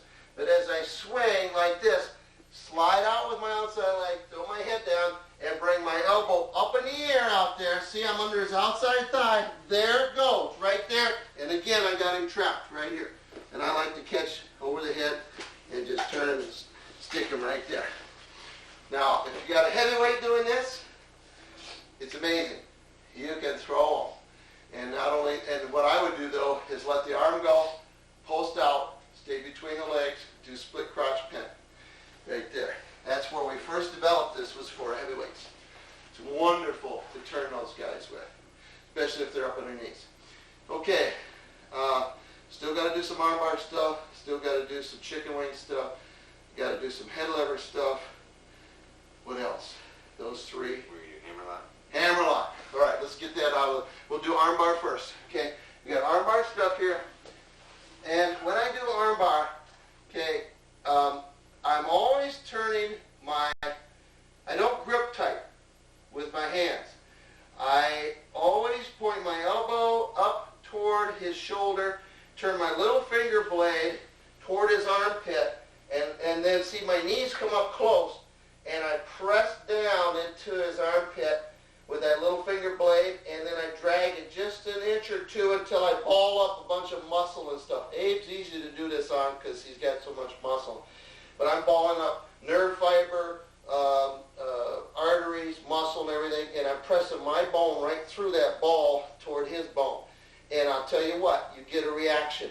So we call this the watermelon scoop. It's like I'm scooping out little watermelon balls right here. So I drive way up with my elbow, drop down with my blade, drag, and I see I'm right up here with my legs, and I'm just leaning on that real hard, pressing real hard. And after you get good with it, you can get a reaction. Now, I don't need to hold this very long. All I'm trying to do is just get a reaction. Now, here's how they'll react. Sometimes they'll take that outside hand and post it on the arm, in which case I've got a chicken wing or an underhook to elbow, what we call elbow in the back, even though it's not really the elbow. It's a forearm. Okay, so we got two possibilities there if he does that with his arm. Sometimes I'll press like that and I'll be pushing with my hand, and he fights me back, and there's my chicken wing, or he fights me back, and there would be my underhook right there. Okay, so that's a possibility. Then another possibility is if he raises his hips at all, I can reach through with my other hand, pinch all of his fingers together, not his thumb, but his fingers, and pop into him with my shoulder, knock him off that arm, and then at this point, pull that arm up and start doing hammerlock stuff, which we'll do in just a second. Okay? Then another possibility is if he raises his hips, now we got the thread right. There we go. If he scissors his legs, we've already covered this. Now we got the Navy. Also, let's turn and face, and we've talked about this, I think, on the tape. Besides the Navy, if I smash back here and drop my head here and keep him all stretched out, I can step in for the catbird and let let go and be ready when he comes up or whatever he's going to do, ready to attack him right now. So that's a great situation there. Okay, so those are the things that I'm looking at off of that arm bar. Now, a 2-on-1 arm bar is a little different than a single arm bar. And then, one more thing. Besides grabbing the fingers, let's say he's really tough to get that hammer lock out from there. So, I've got him down here. All of a sudden, I'm just going to drop way back here with my shoulder, way away from him. Dip my shoulder, the one that's connected to the arm that's doing the arm bar, and smash him and knock him off. So I'm going to try to launch him, boom, knock him right off of that arm, right there. Now I got my 2-on-1 for the hammer lock. Okay, now one other thing, a 2-on-1 arm bar. I showed you about the watermelon scoop. Okay, now where's the camera over here? Straight ahead of me. Okay, now here's the deal, 2-on-1. A lot of times I'll chop it up here. I've got a cross wrist, and at this point I'll let him pull that back. Now I got a 2-on-1. Here I go. I'm going to get up, and at this point I run my spiral. And my arms are like washing machine agitators. As I come around, I pop 3 balls. Now watch what I do. I swing back here to the hip, and my arms unwind. They go, my outside one goes up toward his armpit, my other one comes back this way, and then all of a sudden I really whip myself into his shoulders, and right there, and I'm way up over his shoulders, smashing it, and he feels it right there. How many times can I do that? Many. But when you get good, you only need one good one, right there, 1 or 2, and then I'm going to let my elbow, see I still got a 2-on-1, I'm going to let my elbow come up, start to do the watermelon scoop, and this hand is ready to grab right now. So I don't hold the 2-on-1 any longer than it takes to get them down to what we call huff them up. That was that reset and smack in there. That was the huffing. And then to do the watermelon scoop. And that's it. And then I'm looking for something to grab because this is my arm of terror right here. Okay, now turn this way. This reminds me. Camera's over here. Okay. If he is a wrestler, and hopefully he's one of my students that really knows the value of grab and wrist control here, and he's always working with us. This just is really bad for me. Good for him. Bad for me. He's starting to work. So I got to do something to keep him from getting my wrist. So that's where, like, if a guy does get my wrist, I'm going to, before he can get up to his base, I'm going to try to bust into him. That's called using your head. So I use my forehead right there. Okay. Now, besides that, let's say that he's starting to sit up with that thing. I can still use my head, or my knee. Pop that off. And then see, I want to recapture something, get him tossed down. Okay. Now, I want you to see something, as long as he's up here. If he's up here, there's a special way that I got to deal with this when he's up in front of me like that. If I have an arm trapped, then, camera's there? Okay, turn around this way. If I've got his far arm trapped here, I'm going to take the knee opposite that, put it on a mat right up next to his crack, and then swing the other leg back around, swing the knee back around, and whip him down the mat. Wham! Right there. Then I would do my reset and huff him up type thing, and then do my watermelon scoop. Okay. Now, if I don't have an arm, and he just has sit out in here, then what I'm going to do is come up under here. I'm going to hook up under here. And here's the position I'm going to be in. I can look either way. Let's say I look toward the camera. I'm going to get my head right behind his. This is important, not over the shoulder, but I'm going to turn sideways right behind his head so that the side of my head, my temple, is pressing down. I'm going to try to bend him down as far as I can toward the mat. It doesn't wrestle well there. I'm going to take if I'm looking to the right, it's going to be my left knee. That's going to be pressed right up tight against his crack, right on the mat. This is very important. I don't want to give him any hip motion. I've got both hands up here in the shoulders. And this other foot is my rotor, or my rudder foot, my outrigger, and it's pushing up. See, it's my chest and everything is here. Now, it's important that I stay behind his head. Go ahead and reach up with your hand and grab my head. See, it makes it harder for him to get really good hold on me. And if he does, he's still pulling against his own head. Now, as I bend him down here in this position, the farther down the better, and I'm staying real tight to his hips with my left knee, he's going to react somehow. He won't just stay here.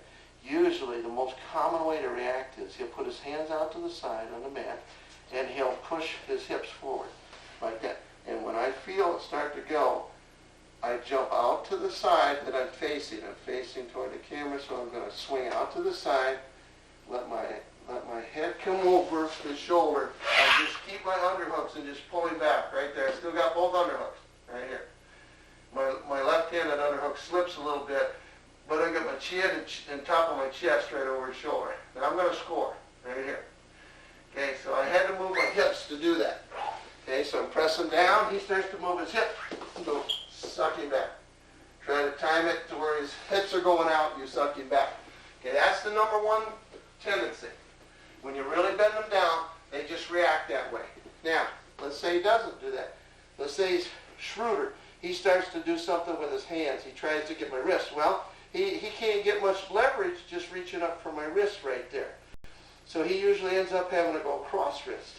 When he does, he's presenting an arm bar for me with my left hand when he reaches over for my right. So I grab that, then I get a 2-on-1. Now I have to change my knees, swing my leg, whip him down right there. If he happen to reach with the other hand, I'm bending him down here and he reaches with his right hand. There's an arm bar with my right hand. 2-on-1. I'm already set with my knee.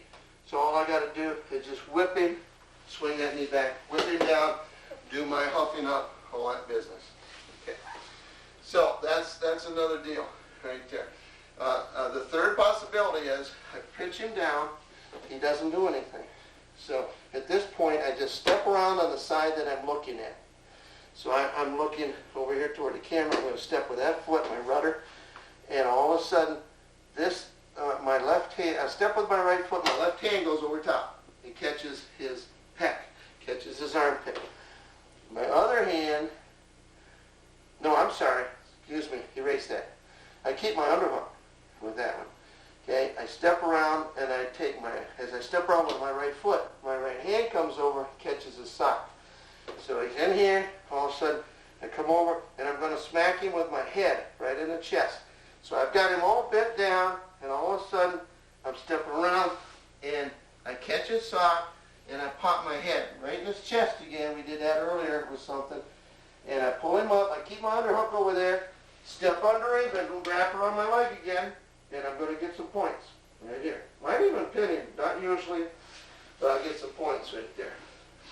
That's the third possibility. What's our time here? 43, hour 43. All right. Now, okay, we've talked about the arm bars a little bit. Now, chicken wing situation. We did a little bit of that in the pinning tape. Oh, I know. I'll just do this real quick. Face the camera. Okay. Now, on that thread ride, I wanted to show this.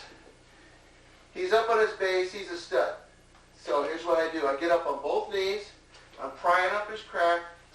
Turn my shoulder so that I'm facing now down toward the arm. I'm trapping. I'm on that side, and I keep really pushing with both feet toward it and pushing with my shoulders. He had to catch himself in his hand. Right here, I change hands on this. I reach around, rear crotch, you catch that one. Continue to keep pushing with my body and catch the peak of his shoulder. I've got my palm right on the peak of his shoulder. Bring your arm around his rear so that you're across his knee now. I'm pulling his arm right across his near knee, right now, his right knee. And so now I've got this caught. Even if he's strong enough to push himself up with his hand, go ahead and push yourself up, I can start lifting his hips. He's a goner. He's going to go down, hold on to that wrist, face lift, pin him.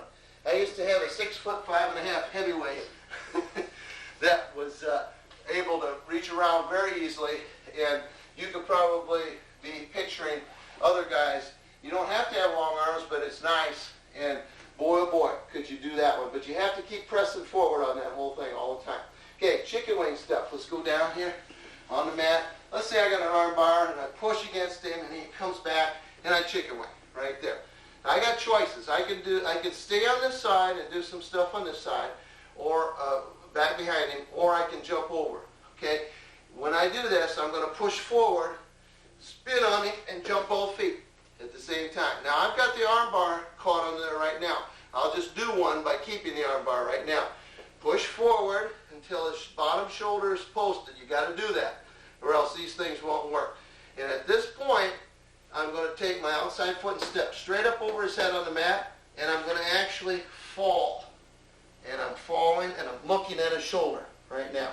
Now look at my other leg up in the air, okay? Bring that knee around, put it on the side of his head.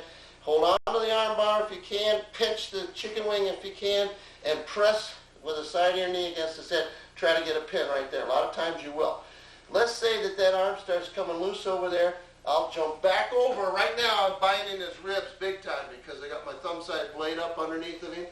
And right here, as I sink back, I take my free hand. He might be turning down, and I'll lock my hands, and I got a side bear hug, and I'm just crushing his ribs right now. Just crushing him. I can sit here, and he's going to have trouble turning. At this point, I'm surveying the situation again. I'm looking to see, am I going to go facelift? Am I going to go half?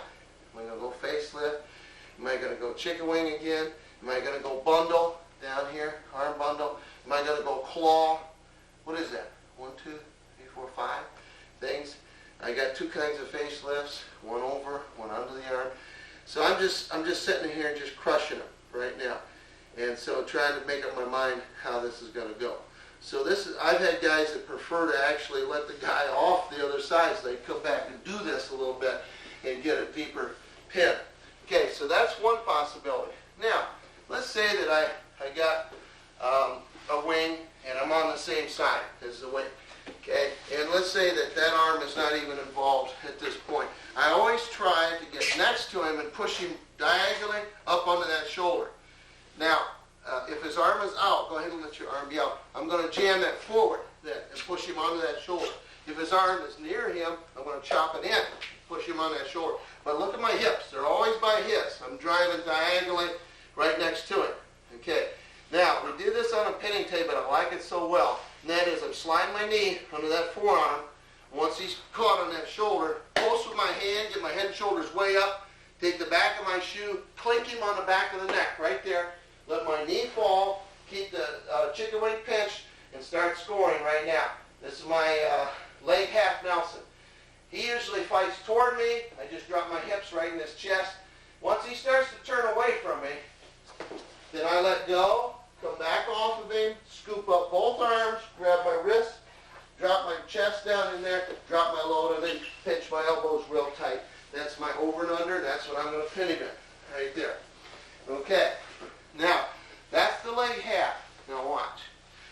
This is just going to turn him. And I'll get another double trouble on what I just had. Okay, I got my chicken wing in. Palm is down on his back. And watch what I'm going to do. I've driven him up on that shoulder. Now, I'm going to post, bring my shoulders real tall, head and shoulders real tall, and what? My inside knee also, right under me. Now watch. Lift your chest up and sort of push his elbow out right there. Now right now, he thinks he's going to get out of this thing. My palm is still on his back, and you must keep it there. Look at my forearm. It's in his armpit. As soon as his elbow comes up, right there, my knee is under me, my hand is on the mat, this back leg takes the knee, goes all the way around over his head, and cuffs it in, curls it in. Now look, my hand was on this far side, but as it goes to there, my hand changes. So it comes from there. By the time my knee is across the back of his neck or head, I've posted over here, but my hand has never moved off his back, and look where my forearm is. It's still in his armpit. Now, I have caught his arm now by doing this with my leg. He wasn't able to circle his arm out of there. Keep your hand on his back, drop down a little bit, get your other knee behind his head, And now here's scooping up, and you can start getting into double trouble again and start pinning them again. Okay? That is a real nice way to turn somebody. Okay, what do we got over there? Hour 50. Okay, now this one I named it the Mansfield after Tim Mansfield, was one of my wrestlers that did this very well. I've got a topside chicken wing, and I'm going to bury the elbow, bury it. And I'm going to start pushing my chest in toward this guy. And let's say that his arm is down in this area. And I got my hand, my forearm under his neck, and I'm going to walk that. That's a post.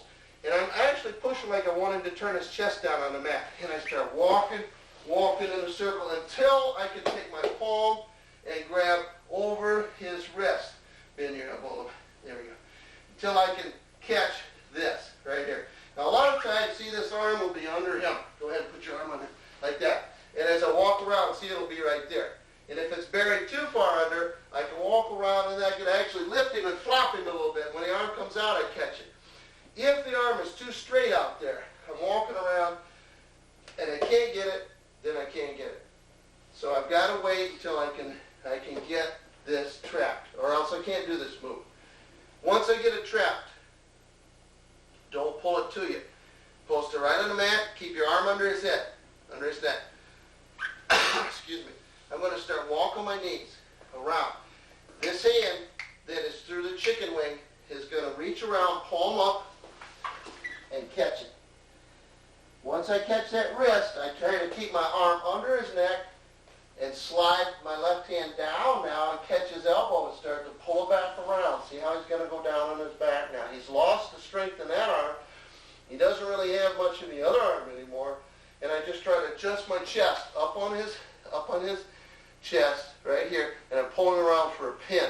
Now, if he starts really turning around, wheeling and dealing, trying to, then I go over his head. I let loose the elbow, go over his head, keep a hold of that wrist though, and lock my own wrist under there and squeeze everything up. Now that's going to be a pin right there. That's going to finish him right there. Call that the Mansfield. Okay. It's a nice little deal. Works very well. I think we did the arm bar with the elbow in the back, didn't we? On the pinning tape, or did we not? Can you remember? Oh, geez, I don't know. We'll do that real quick here. Okay, what's our time? 52, hour 52. Okay, here we go. I got my underhook here. I move forward, post forward, and hook forward. Okay, and I got the spike dome going down. This rings a bell. Yeah, Okay. I remember that. Okay, I'm just going to go through it real quick here. So at this point, I've got pressure down toward my elbow. I'm going to let loose of the arm bar as soon as I put this leg over the side of his face. My inside thigh goes over the side of his face. I let loose of the arm bar, bring that hand around and feed it through the front of the chicken wing, deep, where my palm down his back. Then and I've got his head sort of pitched right there. At this point, I let loose of my underhook. I shouldn't have said chicken wing, underhook. That was underhook. Now I post here, and I get my trailing leg out of the way. I lift my knee up, still got my foot on the mat, and I take my knee that was the first leg over and slide it up under his chin and face and start scooping him so he can't get his head through. Now I reach under, here's my face lift up, quarter turn, hit him right here. Lift him up and over. Okay, so that's your arm bar to elbow in the back and the walk around of that thing. Okay, so we've done some chicken wing stuff. Head lever, and okay, wait a minute, I got to do some of the hammer lock real quick. What's the time? Hour 54. I did some hammer lock at the end of the pinning tape, so I think I'm going to sort of let that go a little bit, and I'm going to do this. I think I'll just let that stay the way it is, and I'll do some head lever and a couple little things with cradles to finish up here. And then I think I'm going to have a miscellaneous tape to put some of the counters in, like to switches and stuff like that.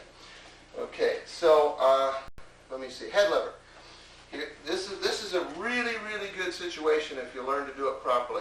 Okay, I like to use my wrinkles on the tricep. not down at the elbow, and not up in the armpit. Absolutely not in the armpit. At the tricep, on the back of that arm. When he's down on the mat, lay down for me, and I have him turn palm up, and whatever muscle that is that's up, I want my wrinkles going down on the top of that, and I grip my teeth and I press right through it. So I want that right on that muscle, right in the middle. I just want a reaction, and then I'm going to do something. I want to make sure that I hold him down, though, so that once I get him down, not only do I have my head there, I've got my knees up here, keeping him from getting his hips over his arm. So I'm blocking his hips off. I got my knee against his hip. I got my other knee wide, and I keep sliding. If he keeps moving, I keep sliding my knees up and adjusting. And the way I hold this is I put all 4 fingers around, and that's his thumb side blade that my fingers are on. And the back of my hand is on the mat, and I pull that. I pull that forward. I point my elbow forward. And when I do that, I got my head right in the top of this muscle right here. Not behind it and not in the armpit. Right on top of that muscle, pulling that forward, keeping it out perpendicular, and keeping it blocked off with my knees. And my other hand is my arm of terror again. I can be pushing on that tricep over there. And just waiting to see, what he's going to do. Now, if he reacts with that arm by posting that arm, I can catch that. Now I got a chicken wing there. I can pull this up, stretch it out, and on the pinning tape I showed how we can go into an arm bar across the back and do sunny side up with this thing. He's in a bad way right here. He's out here. I can also at any time block that shoulder, pull this up into a hammerlock situation. And I would hold my hammerlocks like this with my forearm up his spine, pressure toward his head right here, and do a number of things from that. Okay. This also will allow me to go into a chicken wing. See, I could just lift this up, and there's my chicken wing right there. And now I would just chop this, block him over on that shoulder, and go ahead and do some of my chicken wing stuff. Make sure that the elbow is through on the chicken wing. What's your time? 57. Okay. Now, for going around for a half Nelson, here's the way it goes. Okay, I got him in here, got him blocked off. I keep my forehead pressing down as I lift his elbow, or lift his wrist. See it? Don't let go of the wrist. Okay? Get up, and now once my head starts going under, I want my knee under there too. I want to sit, and I don't usually have an arm bar or anything on the other side. Don't want to have my arm trapped. But I've got him blocked up. Okay? Don't let this go. Keep a hold of this till you slide way up here, and now you can sink it deep right there. Never let that go early. Never. Always hold on to it. That's the big mistake that most guys make. You always want to hold that. Okay, so that's some of the things that we can do with that head lever. Now, how do we get it? Come on up here. I like to get the head lever by, maybe I've got an ankle, and I blocked him up, and all of a sudden I just slide down, my hand just slides down, and my 4 fingers just hook on this thumb side blade right here. And as they hook, I'm letting go, dropping back, and I'm all ready to just fire right on that. And I tighten up my neck muscle as I bang into it and come a little bit forward from it. Now I pull out to the side and he falls. And I stay right in contact with my wrinkles all the way. My far hand comes up and blocks him off. Slide my knees up in here, get this out perpendicular, grip my teeth, and really put some pressure on. I want him to react. And I usually will get chicken wings or elbow in the back. See, there's a nice elbow in the back situation right there. Again, I can pull this around, go by it, and there I go again. So he's in trouble with that thing.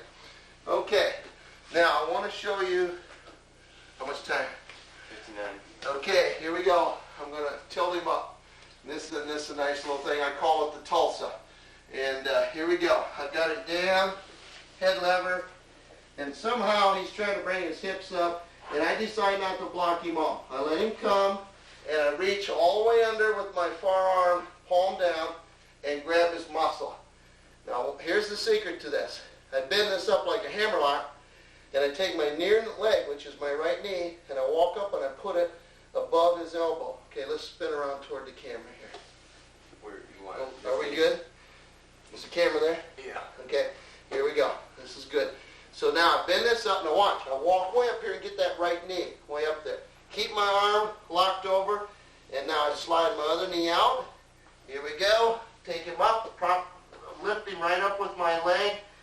Put him right up in the air. Pin him right up in here. My forearm.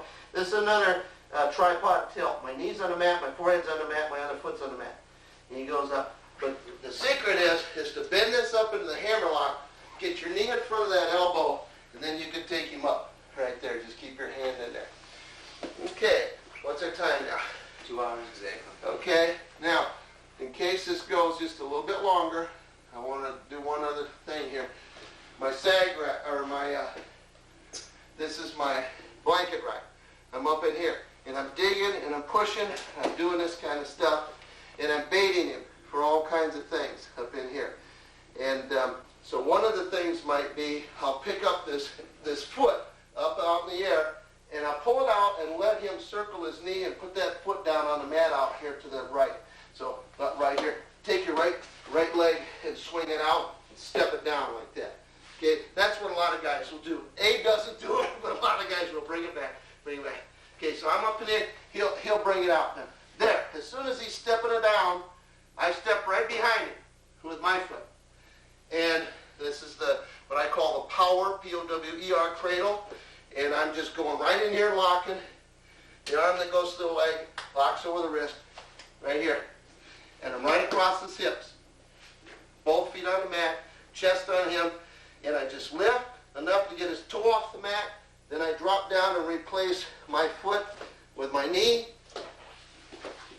And take him diagonally forward. And he's into an outside cradle right here. Okay, so anytime you can sucker a person to step up like that. Is it still going? Yep. Okay, here's another deal. I'm here. I put my arm in here, expecting him to try to reach in and grab that wrist. I cross his body, grab his own wrist,